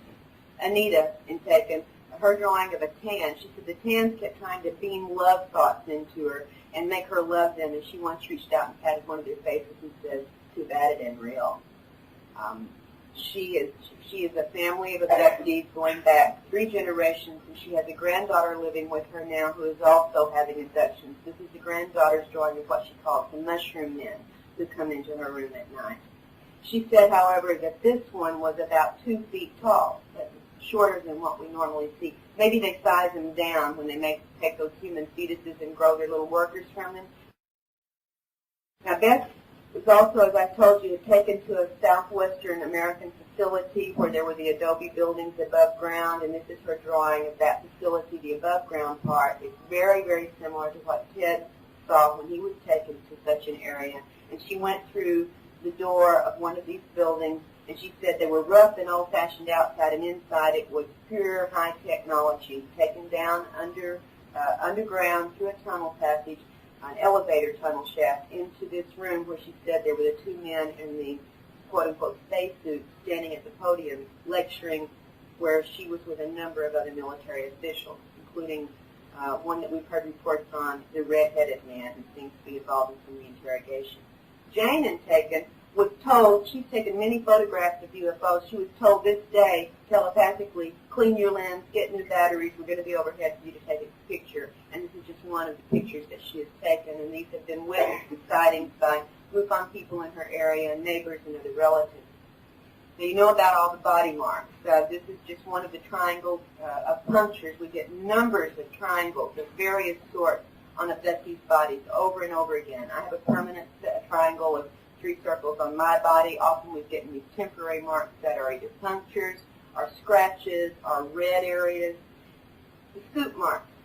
Most people report not knowing how they got their healed scoop marks, but in 3 or 4 cases we've had fresh scoop marks, and before they heal, there's this dark, waxy substance that extrudes from them for a while before they heal. And this is a picture of one before the healing, and it's got this dark, waxy substance coming out of it. Jane also drew this. She said she had seen the light beings, and these were, they looked like long-haired entities sitting around a curved desk or table area. She couldn't see any facial features, and I include it because many other people have described down to the curved table area counsels that they have been taken before where they are given certain lectures. In this, Jane remembered seeing aliens working at some sort of controls or equipment, hearing them read off a list of sites and locations in Texas and Louisiana, and then she heard the words, activate, activate, activate. She has no idea what this means. This is all she remembers without hypnosis of her event. Her drawing of this is just a very fuzzy drawing, but I wanted you to note one thing, the little black box with a number of tubes or hoses coming out of it. She has no clear memory of what was done with this box, but you're going to see an identical box in a drawing from one of the other women in just a little while. So I wanted you to see that there are correlations. Now, Jane remembered consciously what she thought was being taken to a desert or a tan world, where she saw this series of events she's painted to try to explain what she saw consciously. A large black UFO flew into sight. She's on this desert world, which many other abductees have talked about. As she watched this UFO, or large craft, beam down an orb of some sort that had various strange designs on it, and she thought that was pretty amazing as she watched this. And then this orb, and the paintings will continue, changed into a black floating sphere. She said it had 2 antennae on it, and it began coming so close to her where she sat on this mesa or this mountain area that she thought it was going to knock her over, and that was where her conscious memories ended. Under hypnosis, she was not on a tan desert world. She was in her bedroom, and this device had probes that did an implant into her ear, among other things. But it was the illusion of being on this desert world that we get reports of very frequently. It wasn't there. She was at home when all of this occurred. This is her drawing of the last thing she remembered consciously, the thing coming up that close to her. Okay. All right, this is Angie in Tennessee. You know about the scorch marks. She had remembered the night before seeing 2 aliens taking soil samples standing alongside a rectangular-type device. And this rectangular scorch area remained without growth essentially for about a year and a half. She did not realize that what she had seen the night before, here's her drawing of it, was anything more than a dream until she got up the next morning and found the rectangular scorched area precisely where she had remembered it in her so-called dream. And again, they've been taking soil samples for so many years, we've decided they've got to be the dumbest creatures in the universe that just can't learn anything. This is, I wanted you to see how remote her Tennessee farm cattle ranch is, where the outfit have lost $11,000 worth of cattle to both mutilations that are classic, according to Linda Howe, and also cattle that are not mutilated, but veterinarian reports say they have died from unknown toxicology. At the same time of the Fife, Alabama mutilations, and this is one of those cattle that they couldn't find the cause of death for, and they just had to write it as an unknown. The next picture is of a calf that was mutilated, and we don't know, I talked with Linda about this, we don't know if it was human agency trying to imitate an alien mutilation, or if this was an alien mutilation that was somehow interrupted. They had cut the triangle piece of skin, as they often do, but they had not removed it yet. The jaw had been stripped. but it was as if it were either done by humans imitating the alien mutilations or an interrupted one. We really just don't know in this particular case. I didn't understand that. There was some blood, yes. This is the fetus that Angie recalled when they induced the miscarriage or abortion 2 months after they'd impregnated her, and she noticed that it was about 3 times larger than a fetus, a human fetus would have been at that point of development, and it had the black eye, lidless eye. And this was the device they inserted vaginally that caused the miscarriage to occur. I haven't seen this reported before, but I'm interested in any similar reports that any of you may have on this, about this kind of a device. These are just some of the typical puncture marks and body marks. These are on Angie that concurred with certain recalled abductions.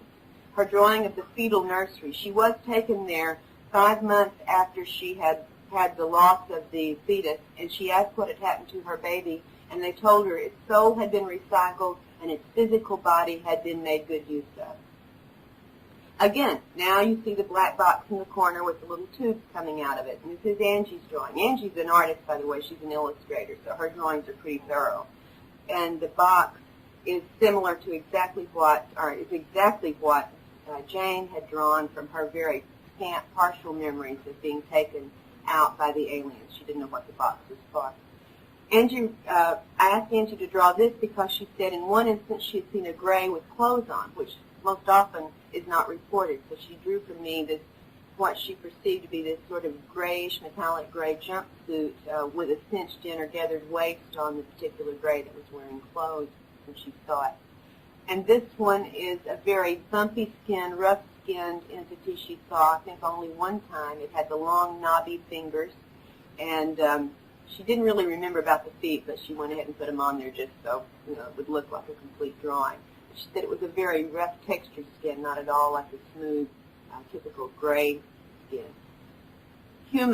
Humanoid-looking entities, or human-looking entities, in several of these encounters have been reported, and this is Angie's drawing of 2, one male and one female. The male in the background has a hood on and some kind of device on his chest as if he's measuring something, and the female escorted Angie aboard the craft where certain exams were performed.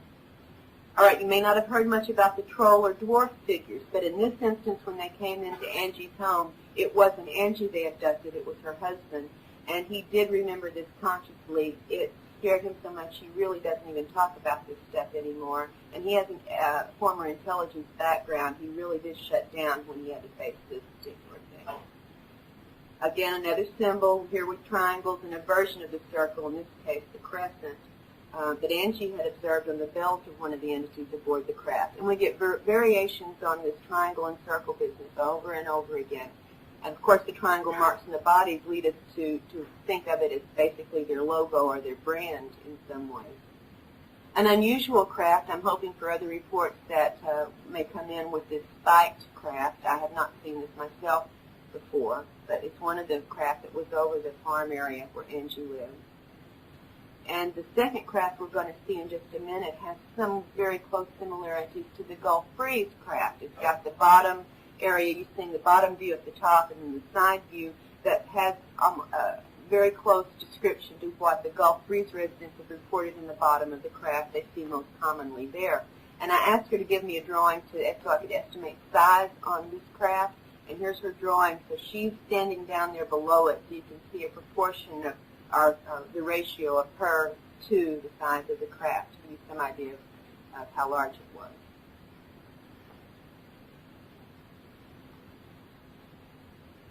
My timing's not always great here between talking and showing these shots. So, okay, now Angie was flown with 3 other women into this rural military installation, and this is what she reconstructed a map of the facility from what she saw flying in. A dirt road curving up at the top, 3 large buildings and smaller outbuildings, and 2 areas where various aircraft were parked. She was taken into this building, and that's where she and the women had both physical exams and were interrogated by the military officer. We have not located where this facility is. It's very rural, but I know where the other facility is that she's been taken to, as I said. and I know the names of some of the people involved in her interrogations there.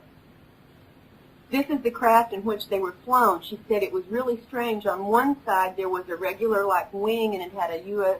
flag on it, insignia on it. And so if you saw it from that side, it would look like a winged craft, but on the other side was a flat area, and in the back of the plane were compartments like closet areas, and the women were placed each into one of these closets when they were taken there. Have you heard reports about the rotorless helicopters? Here is Angie's drawing of one that she saw in one of the military underground facilities, that it looked like an upside-down helicopter without the blades, and we've gotten reports of these kinds of craft over the years from a number of areas. And I almost want to say ignore this one. You have to see the pictures up close, but she was trying to take photographs of some of the overflights of craft above the farm, and she snapped these two pictures back to back, and in one of them, if you had them up close with an enlarger, you would see in one of them there is a UFO in the crossing of that main bar with one of the contrails, but it's not in the other picture. Amy's drawing of her first conscious sighting of UFOs in 1981, 5 craft over the university housing area, University of North Texas.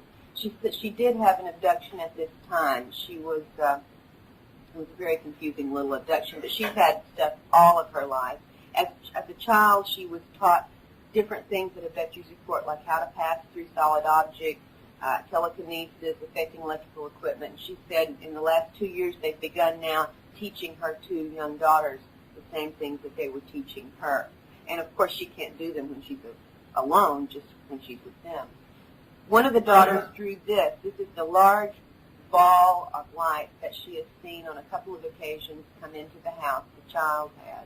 But more frequently than this large one, she has seen a very small ball of light, more like the frogs we typically hear about, and it's one of the few cases, and we have others but very few, where there seems to be a tail or appendage or something coming off of the probe light.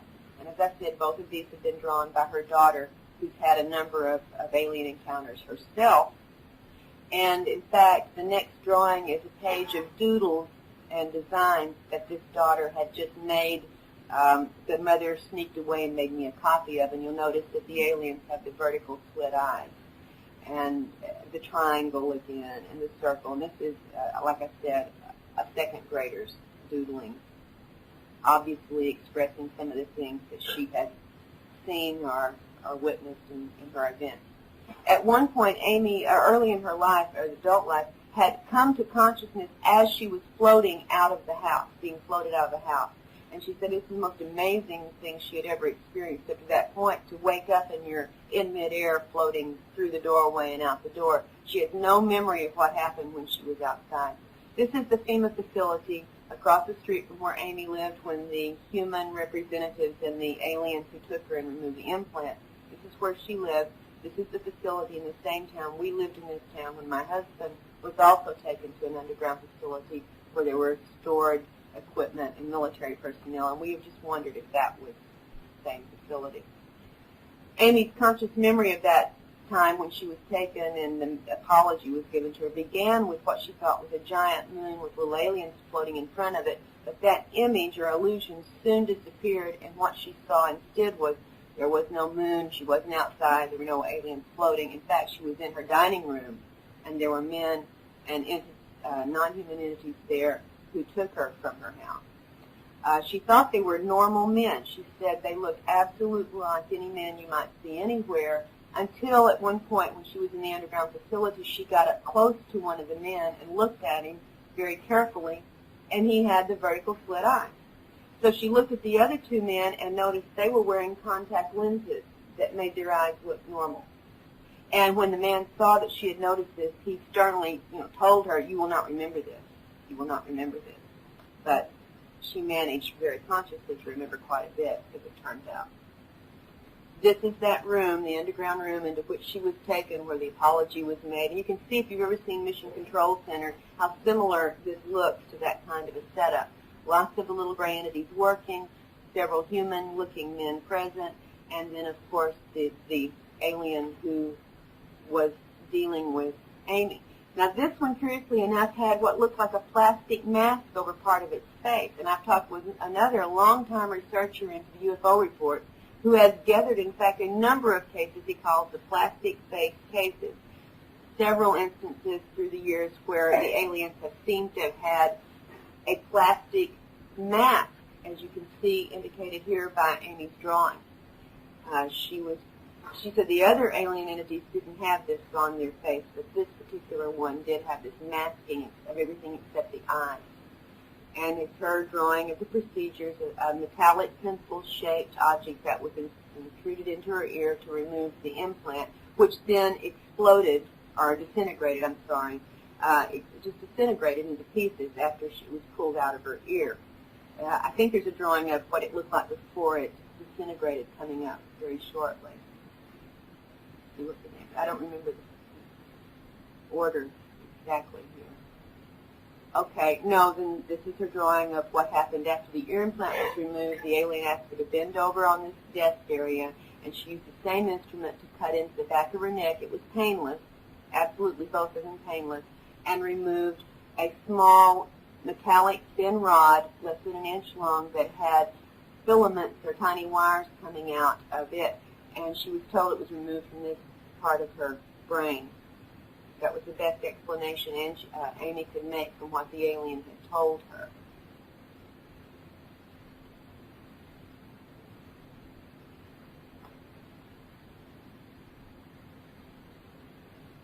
That top square box shows the flesh-colored shape of the ear implant before it was disintegrated, so you can at least see what it looked like. She said it was flexible, it looked flesh-colored, it was almost transparent, and embedded in it were certain little tiny filaments of some sort. She didn't know if they were wires or what they were. The top shows where the alien told her the new implants were now being placed below and slightly behind the ear. The bottom left drawing is the shape. She said it looked like a little metallic tic-tac, and that's what she was told were the new implants that were being used to control the brainstem activity, and that these were not for monitoring but for control. And the last thing she remembered was the alien coming up very close to her face, staring into her eyes, and she was trying very hard to remember what was on the big screen, but the alien's eyes kept her so concentrated that she could not recall or was not able to take in the information about what was on the large screen. Amy had a daytime sighting of 4 UFOs over Dallas-Fort Worth Airport at noon one day when she went out for lunch. Saw 4 circular crafts coming. As they approached closer, they changed to look like 4 sort of airplanes. Then the airplanes lined up nose to tail, solid nose to tail, and then merged into a single disc that flew away.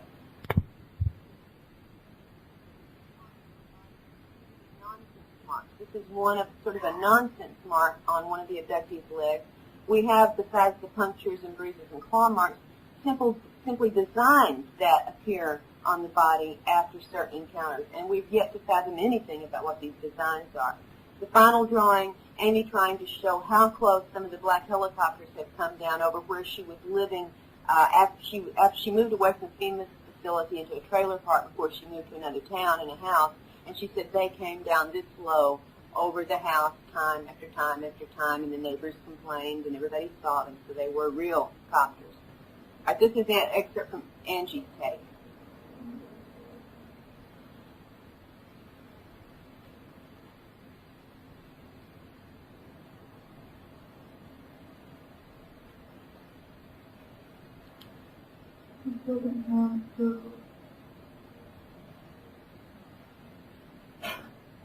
February 27th, Monday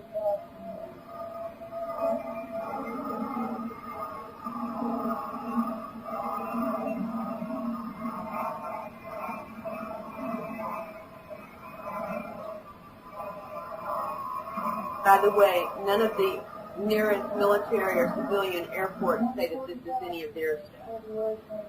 10 minutes later, it's back. This is the 3rd time now to circle this remote farm.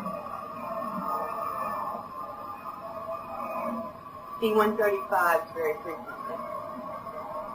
Also a number of different helicopter varieties, which you'll see a little bit in just a moment.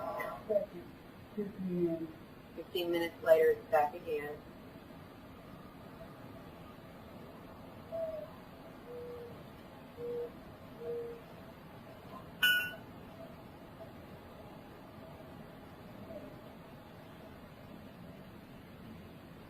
think that's going to be February 27th.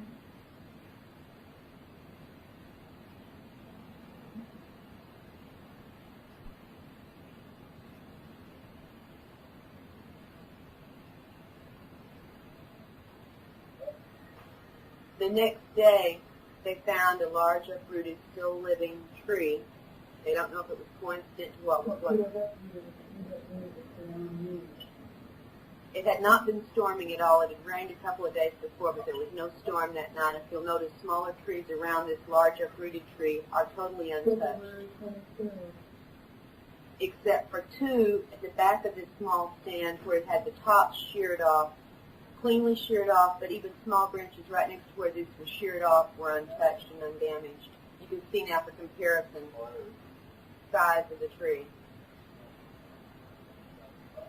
And we did get tree, wood from the tree. It was alive when this happened.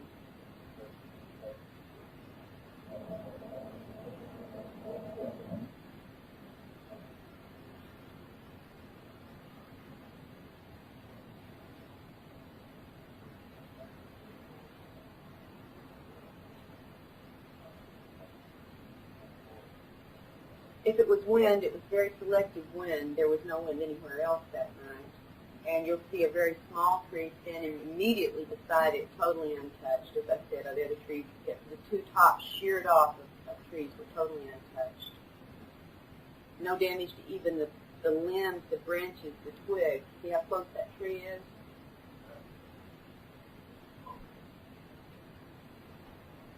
That's one of the sheared off tops, and if you could get up close, as we were able to do, the tiniest branches around it were unharmed, but it was sheared off, the main trunk, and then a second one toward the back, also the same thing, the top sheared off, but no damage to the smaller.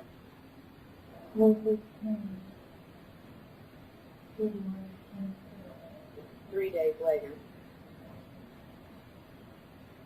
And this is just some a tiny bit of the activity that's been for 2 years now over Angie's property.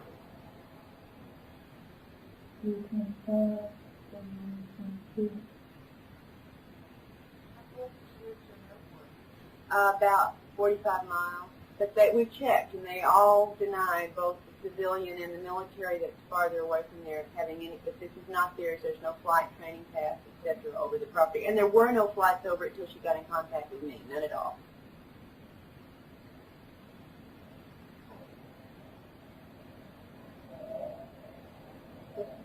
C-135.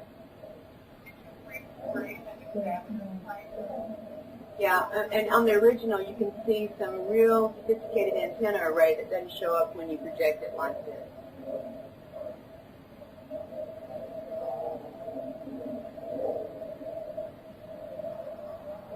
And then of course, the helicopters that all of us know and love so much.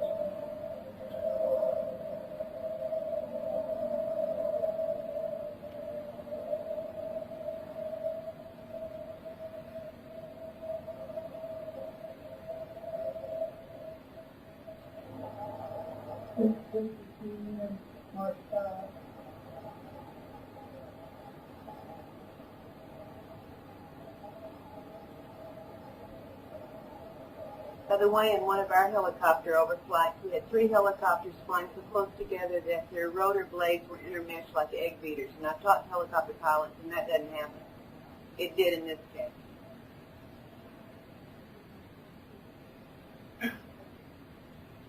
They were in a triangle formation.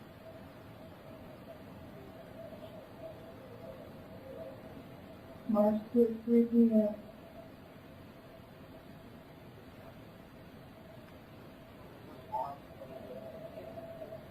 I'm not allowed to give more than the Tennessee location because of threats that have been made. Okay, that's just about it, folks. And thanks so much for being patient and sitting through this with me.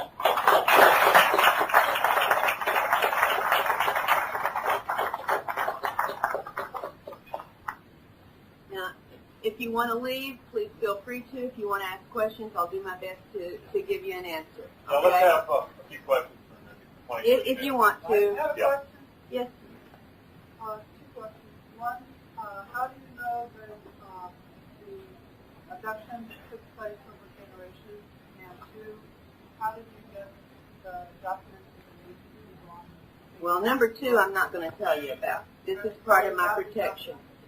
I'm not going to tell you about because of what's happened. She asked how I got the documents with the names for the military personnel in Angie's case, and I'm not going to discuss it. It is my only protection for Angie. They're going to stay totally undiscussed until such time as anything happened to her. As for knowing how this has been intergenerational in our family, I'll be happy to tell you. We know it goes back to my husband's grandmother in our case because 2 years before she died, the family knew she was getting in frail health, and they got a video camera and asked her to record for the family's posterity some tales of her childhood in East Texas, and they were very, very poor farmers. And in the course of talking about things that had happened in her family and to her as a child, she described, without any knowledge, what was a classic abduction, missing time scenario, with the screen memories of the this very unusual animal that led her off into the swamp. She was missing for a couple of hours, and we searched everywhere, and then she said this real pretty lady appeared out of nowhere and led her back to the property. When you study abduction accounts with the screen memories with children, you get very typical stories like this over and over. Both his mother and father have had conscious UFO sightings. They have had the father was with him when he was abducted as a young child and remembers the situation.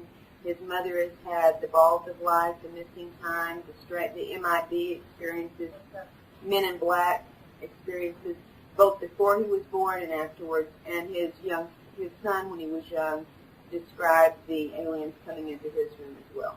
So that's how we know about it in that case. Yes, sir. He discussed blind manipulation technology originated in Nazi Germany that we acquired and we lost the war. I don't have a clue. Yes, sir. Your research, not really how deep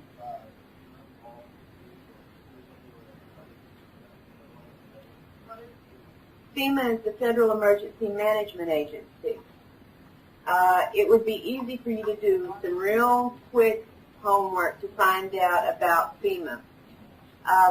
From the descriptions of the interior facilities that a number of abductees reported correlated with official descriptions from these supposedly civilian facilities, we realize that there is a correlation in the kinds of facilities, furnishing, storage, etc. So we're making a surmise that it could have been a FEMA facility in a number of these cases. However, in other cases, it doesn't seem to have been FEMA at all. I don't know what the involvement is beyond what the correlations between the descriptions we know of and the descriptions from abductees might give us. Yes, sir. you said something about working with the humans. Why would you be so pressed to want to find out about this if you're working with them? Exactly, a question that I find very, very important. If they're working with the aliens, why in the heck do they have to abduct abductees and ask what the aliens are doing? My point our thinking on this is, first off, that they are probably not working with the same aliens who are doing the abducting if they're working with any at all. Secondly, as at least in some cases, the aliens have said when there were humans present that they are controlling those humans. And we know what can be done to us abductees, so we don't know what controls might conceivably be used. Perhaps there's more than one non-human group at work here, and one's trying to find out about the other. I don't know. Until they let me into the facilities and I can debrief them and look at the manuals, I'm not going to make anything other than guesses. Let me get someone who's not asked a question yet. Yeah, you having what technology is on aircraft. You have well, I have a brief bit if I can share, not to include it, but I know someone who was in Desert Storm, and there was a raid carried out with 3 UN guys. They kept them around information doing what went out. There was a raid carried out, and they bombed the mountains around bags. Technology, or maybe somebody, the Air Force, here, concentrations on the ground. This was in I understand that. Yes, in fact, at one particular overflight, Angie had the radio on, and the radio began to make a really, really strange noise. She quickly grabbed an audio cassette tape and recorded this noise, and we took it to a radio sound engineers and had them to analyze it and see what kind of disturbance, interference, etc. it causes, and they could not identify it. It was not known to them from their work what the source of this interference. So it was not common technology, at least in that particular case. Yes, ma'am. How many times have you been abducted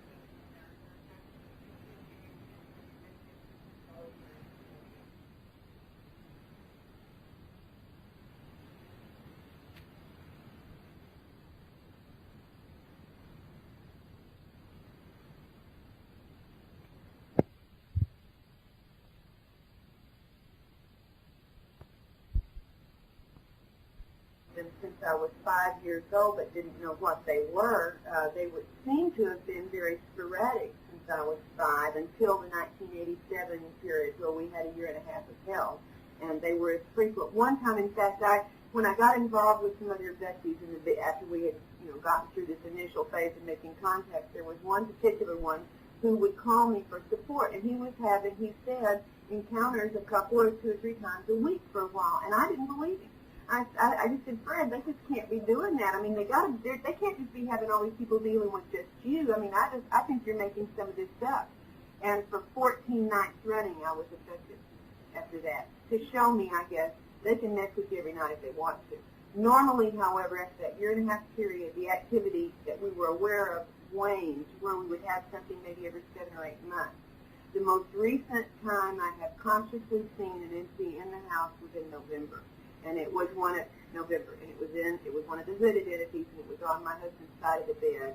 And I was not paralyzed. I was able to sit up and wake him up and make him turn the light on. I watched this thing for quite a while before I, had the nerve to do anything. And when we turned the light on, it just poofed away. So it has been much less. In May of '92, an abduction was beginning. It was very familiar from what we had been through consciously before. And I had gotten past all the fear that I had that first few months. The fear is a really bad thing. They like it for one thing, so I don't want to give it to them. And secondly, it paralyzes your ability to respond. So I'd worked my way through being fearful, and I turned it to anger, which was much more effective. And I heard the onset of the abductions. There's a certain sound that had occurred a couple of other times when we had a conscious abduction. And I heard it again in the middle of the night, and I came up out of bed, and I said, you're really going to be sorry tonight. I'm kicking your butt. And that one stopped that night, but then they came back several months later. Now, however, since I got over the fear, they tend to either keep me totally out or let me see just very, very little because they know, I guess, I'm going to try to kick. I'm going to try. So it's been less activity after that year and a half. have you been taken to the military? No, I do not remember seeing any military facility. I'm only telling you what I remember. I don't remember that. Yes. Have any of the abductees reported being told or seen of vast future destruction on our planet before we take place? And also, have they ever reported being told by the aliens that they are our ancestors? Well, yeah. First off, many abductees have been shown the scenes of destruction, including my daughter-in-law when she was 12 years old, wake up in the middle of the night where they did basically a slideshow showing her these scenes of all sorts of destruction. That's just so typical. I mean, it's everywhere. You can find that anywhere. And what was the second part of the question? Have they told any abductees that they Our ancestors? They told me that. Yeah, in 1981, I had a 40-minute encounter. Of course, I was put in an altered state, but I didn't know what they were. I thought I was having a vision or hallucination or whatever this thing was. I'd come home to cook dinner. This is getting into the fringe, by the way. It's almost a funny story, but it's not really. But I'd come home to go cook a pot roast, and I hate to cook. At the time, I really hated to cook. Now I just don't do it.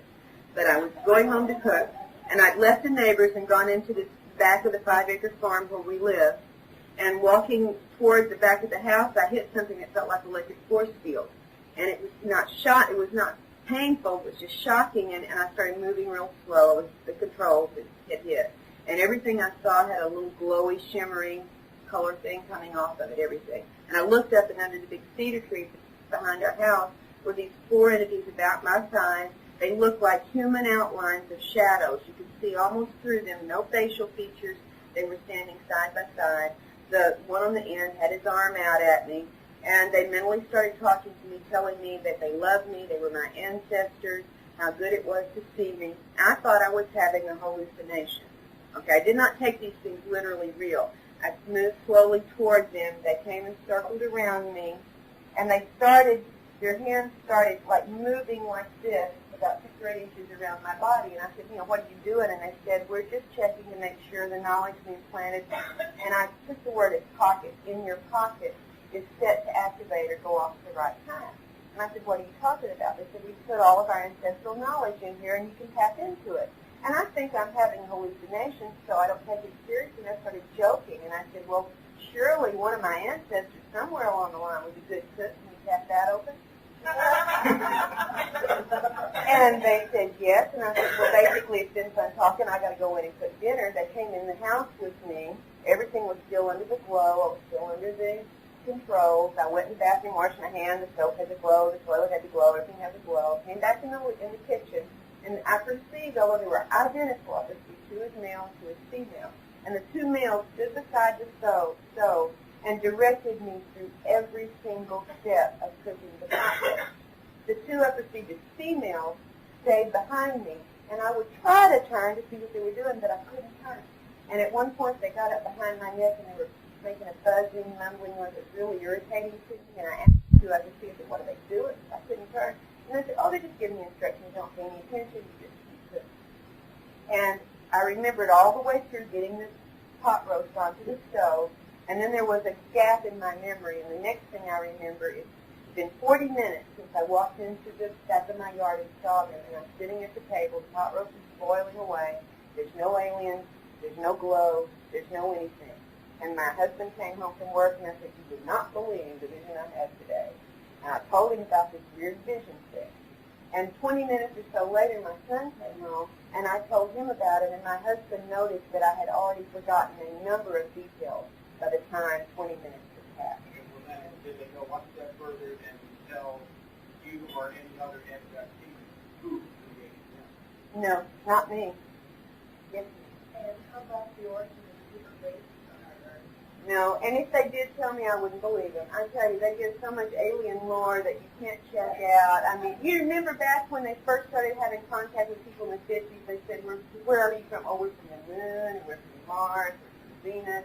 And then we started space exploration in our solar system. All of a sudden, they're not from the moon and Mars and Venus.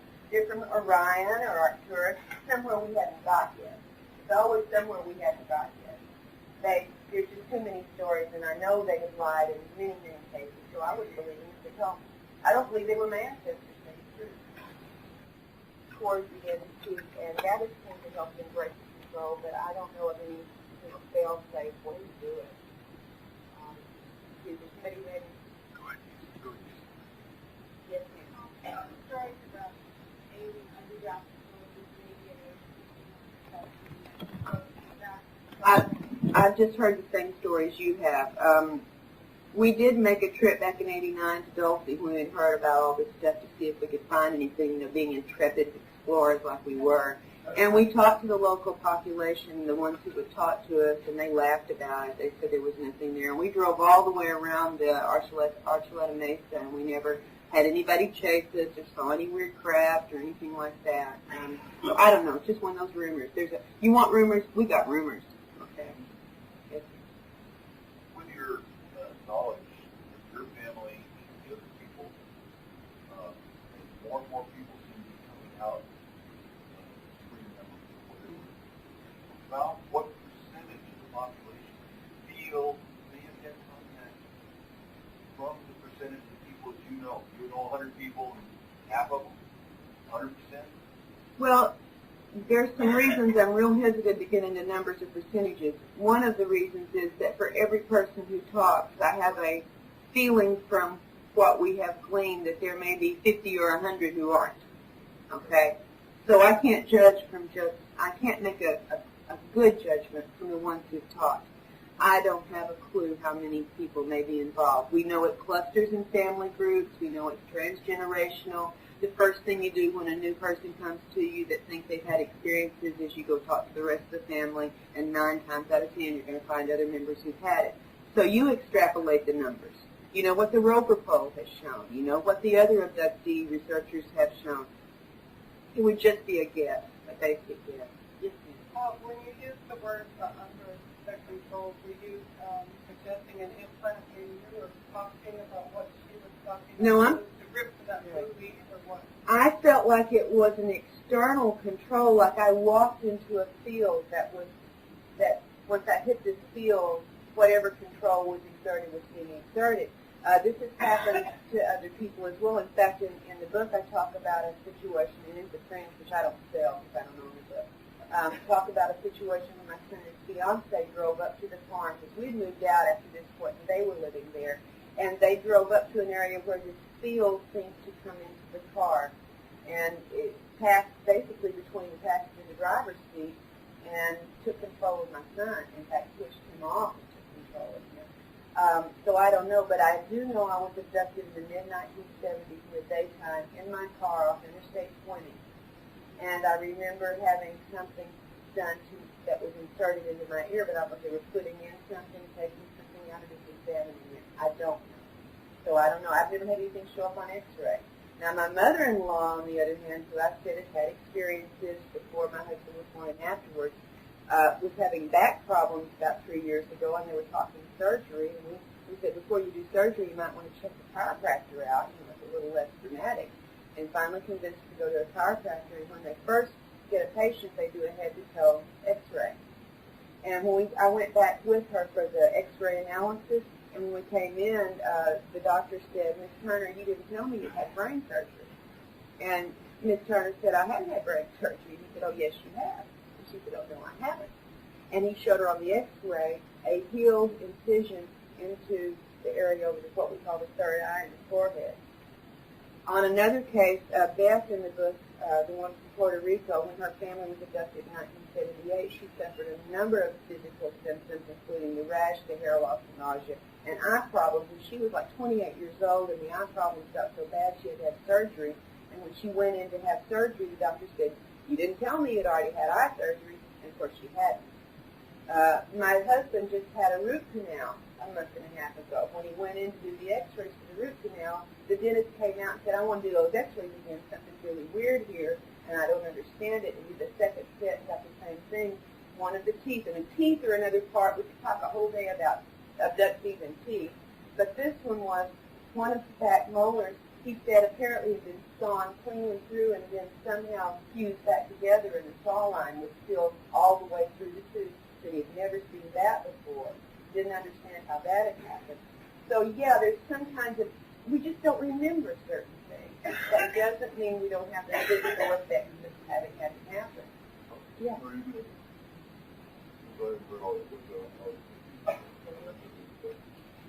you, or have you already attempted to actually get possession of those dental or medical cases where they record those anomalies and investigate those and then compile them? Yes, I have tried. Now, we can, in my husband's case, get the x-ray. He wanted to know if we had tried to get medical records documenting this. Those particular ones, yeah, that we can get. There's no problem. The x-rays from my mother-in-law's chiropractor, no problem. But when I thought I had established a relationship with my doctor when I got a new doctor when I moved to Arkansas, and I wanted one I could talk to about this to record and document the physical symptoms. And at one point in one November in '92, I had waked up, as many abductees do. I'm one of those that wakes up at 3 in the morning every morning, and I get up and go to the bathroom, and then I go back to bed.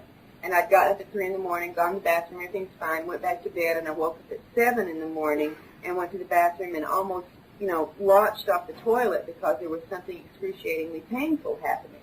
And when I looked, there was a 3-inch slice in the genital region, as if somebody had taken a razor blade and sliced up a flap of skin. And I went to the doctor 2.5 weeks later. I was scheduled for a gynecological exam. I remembered nothing happening between 3 and 7, but apparently something happened. And I got up in the stirrups for my yearly gynecological exam, and she said, we'd already talked about the alien stuff, and she was very open to it. She'd had family members who had had sightings, and she was real interested. She said, anything happened lately? And I said, yeah, on the second I woke up and had this slight area. And she said, wow, I can still see the scar very clearly. And I said, would you put it in my medical record? Would you please document it? She said, of course. She got a nurse in there to witness it. She drew guide diagrams of where the scar area was, put it on the notes with all the notes of my yearly exam. Last December, I demanded to be given a set of my medical records because I was fixing to change doctors, and they refused. It's state law that we can have our records upon request, and they absolutely refused to give it to me. I had to go to the Arkansas State Medical Board and press charges to get my file released. When they finally did release my file, that page was missing. So I went back to the board and said they only gave me an incomplete file. I want that page. And it took 2 weeks to get another page sent to me, and it wasn't the original page, and there was no drawing and no reference to it whatsoever. We've had medical records disappear out of clinics. Yeah, Sean. Yeah. Do you know, have you heard of any abductees who have been involved in training programs? Training for what? I don't know, any whatever task and or learning any type of weaponry. Sure, Okay. sure. A number of abductees have reported being taken and shown how to operate certain equipment aboard craft, even how to pilot the craft.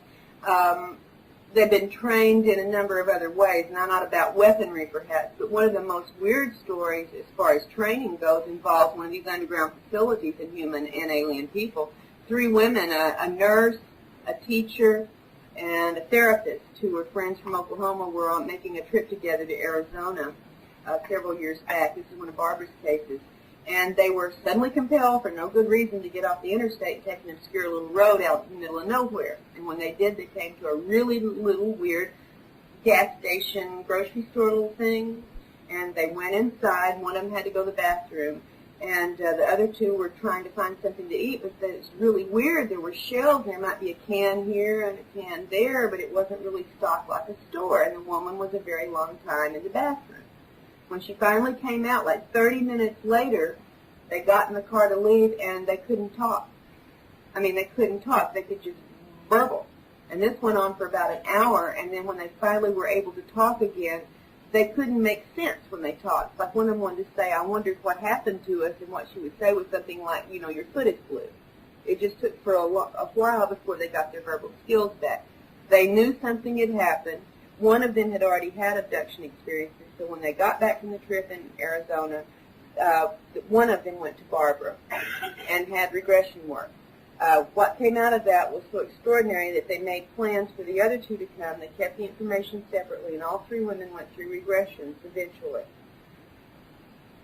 One of the women, all the women remembered being taken out a door from this little quote-unquote store into a tunnel entrance into an underground facility. They all described initially the same thing. From that point on, the story changed. One of the women, after getting to that point, screamed for the rest of the regression. Screamed. That's all she'd do. They had to bring her out. The second woman remembered being taken to a room, an exam room, put on a table, and fighting, very physically fighting against them, holding her down before she was sedated, and doesn't know what kind of exam she had. The third woman remembered going into the same facility, watching as the other 2 women were led away, while she herself walked over to sort of like a dressing room area, changed into her uniform, went to a computer console and said, I punched in my coat and went to work. Yeah. Have you heard of these tiny little surveillance cameras where the eye of the camera is small and period on stage, thinner than a sheet of paper, and they can attack it to anything that's hard like a window pane? Well, I'm not surprised. I just haven't heard of them. Maybe I ought to do my homework on more of these electronic things, and I'm getting more towards educating myself on it. But you have to realize this is fairly new material for me to be dealing with, and there are some people here who've had human contact who have done some of their homework on some of the technology around. So, yeah, it's being pursued by a number of people. Was our time about up? Well, we got a few more. We got Okay. about another 5 or 10 minutes. Okay, yes, sir. Karla, at the beginning of the lecture, you mentioned this similar to what you're talking about, and you couldn't have a level of anxiety.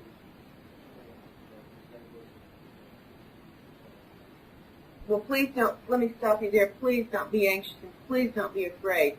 The abductors like that, and they use that energy. The first thing any abductee needs to do is get rid of the fear and turn it around to something that's outward rather than inward, because the fear is, first off, something they like, and secondly, it's paralyzing to the person involved. So may I just say that and then let you go ahead? I'm not a person, I'm not. If it's one particular word, there's obviously you don't know what level of mind control. Do you think it's possible because the secret aspect is involved? This big secret is moving out, and not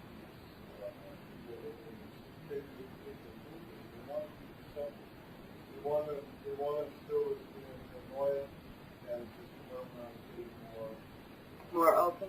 more open. Well, I've heard that. Yeah, I've heard that theory, and certainly divide and conquer is a really good tactic for keeping people confused. Now, whether it's our people doing it or the aliens doing it, I don't know. But as I've watched what seems to be the preparation program, the media, etc., the attention about the alien activity that's seeping out through the advertisements and the sitcoms and so on, they seem to be putting out more of a placating message. That the aliens are okay, that it's all right, that they're there, but they're not threatening. So it would be weird for them to turn around, on the other hand, and try to fake bad aliens. I've heard some researchers who say anytime an abductee reports having a negative experience with an alien, it wasn't really an alien, it was a government agent. I call that the G-men in lizard suits theory, and I don't buy it. I think that these activities are traumatic. And I think that the abductors are basically using us to harvest material from us. And whether that's a negative thing to you, that's something you have to decide. To me, it is. It may be perfectly legitimate for them. I mean, the cows that we farm probably don't think of us as malevolent because they don't think a lot. But if they started thinking or they developed the ability to think, they might think we were just god-awful. So all we're doing is eating them, you know? I don't know. I don't buy that it is that the negative alien information is mind control instigated completely to give aliens a bad name. No. No. Couldn't there be an energy that's captive or unconscious that materializes some of you? Well, yes, there could be. There could be. I tend to think from what the evidence we've seen is that it's technological rather than metaphysical. Could it be both? Yeah, could be anything. Why don't we ever consider that? Well, people. Yeah. I don't hear that, aliens coming from outer space and using this technology or the government using it. But if we were censored maybe spiritually, nobody could use it one way or the other. Well, I think certainly whatever resistance might prove to be the most effective will come out of our interior strength. Yes, I do think that's a real possibility to pursue. Yes. When you mentioned about this woman that they said, look, we sent the phone to the office today, they didn't know the difference. But not the people there identify a difference more than physical, and what you ate, and you wouldn't know how to talk, habits would be different. They didn't. Supposedly, They the way didn't. they transfer the essence of the person with it. Oh, we've got a lot of doppelganger reports, is what I call them, where there is apparently a copy of the person active doing something at point A while a real person is at point B verifiably. So this has even happened with my husband. I mean, this is not insanity. My husband was in, I said, Army security. And one part of his assignment, he was in Berlin. He was on base, working in the room with other people in this, in his duty. While at the same time, totally across Berlin, he was going in his home. His family saw him at home when his coworkers knew he was on the base. And this is just one instance. There's many times we've had doubles of abductees show up where we knew where one was at the time. We verified that, and yet we have verifiable reports of a copy of that person seeming to be that person in an entirely different place. And no one ever identified that difference on the basis. No. They asked him No. what happened to what they gave me. No. He remembered being at work. They verified he was there. You don't walk off of a security assignment and go strolling home. He was there. But he was also, or somebody just like him, was also at home. Came in, did weird things. Came in, walked through the door. His wife came out of the bedroom. She was married before me, and said, "What are you doing home?" He totally ignored her, walked in the bathroom, shut the door, stayed for a amount of time, came out, walked out of the house, and left. And when he really came home, she said, "What the heck was that?" So they did notice the difference. Yeah, That's- well, that's yeah. one way. But she thought it was him. She thought it was him. Yes, sir? Two questions. One is that have you or personally through your contact noticed any comments with that? See, I've been asked this many times, and I've tried to say that if there was anything I could say was absolutely a commonality. And even this is not a commonality. I can think of a couple of exceptions, but for the most part, the only thing I've noticed that's a commonality is extremely good, tender heart. Tender, compassionate, and for the most part, high intelligence, for the most part, creative, not always, but for the most part. But the only common thread I found, except for maybe the exceptions I can count on one hand, are they don't abduct jerks.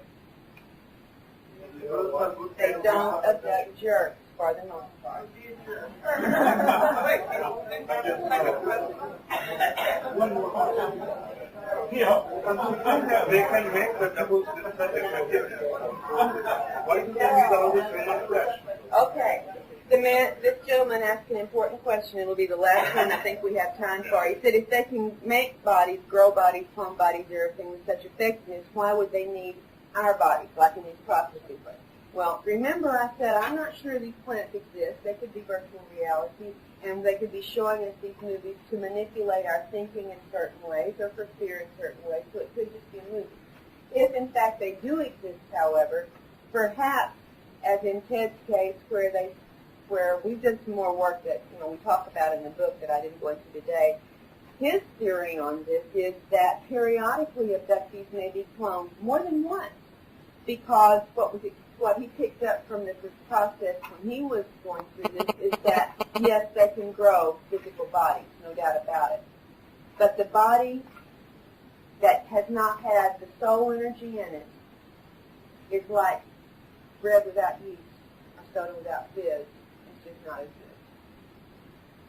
good. And that's his thinking. You and I both know that case. Well, you know what I mean. It's a metaphor. Don't get so technical on it. Well, I want to suggest to supplement the response to this guy and that woman in the South here who was questioned about anxiety by emphasizing how many times we refer to the concept and possibility of virtual reality.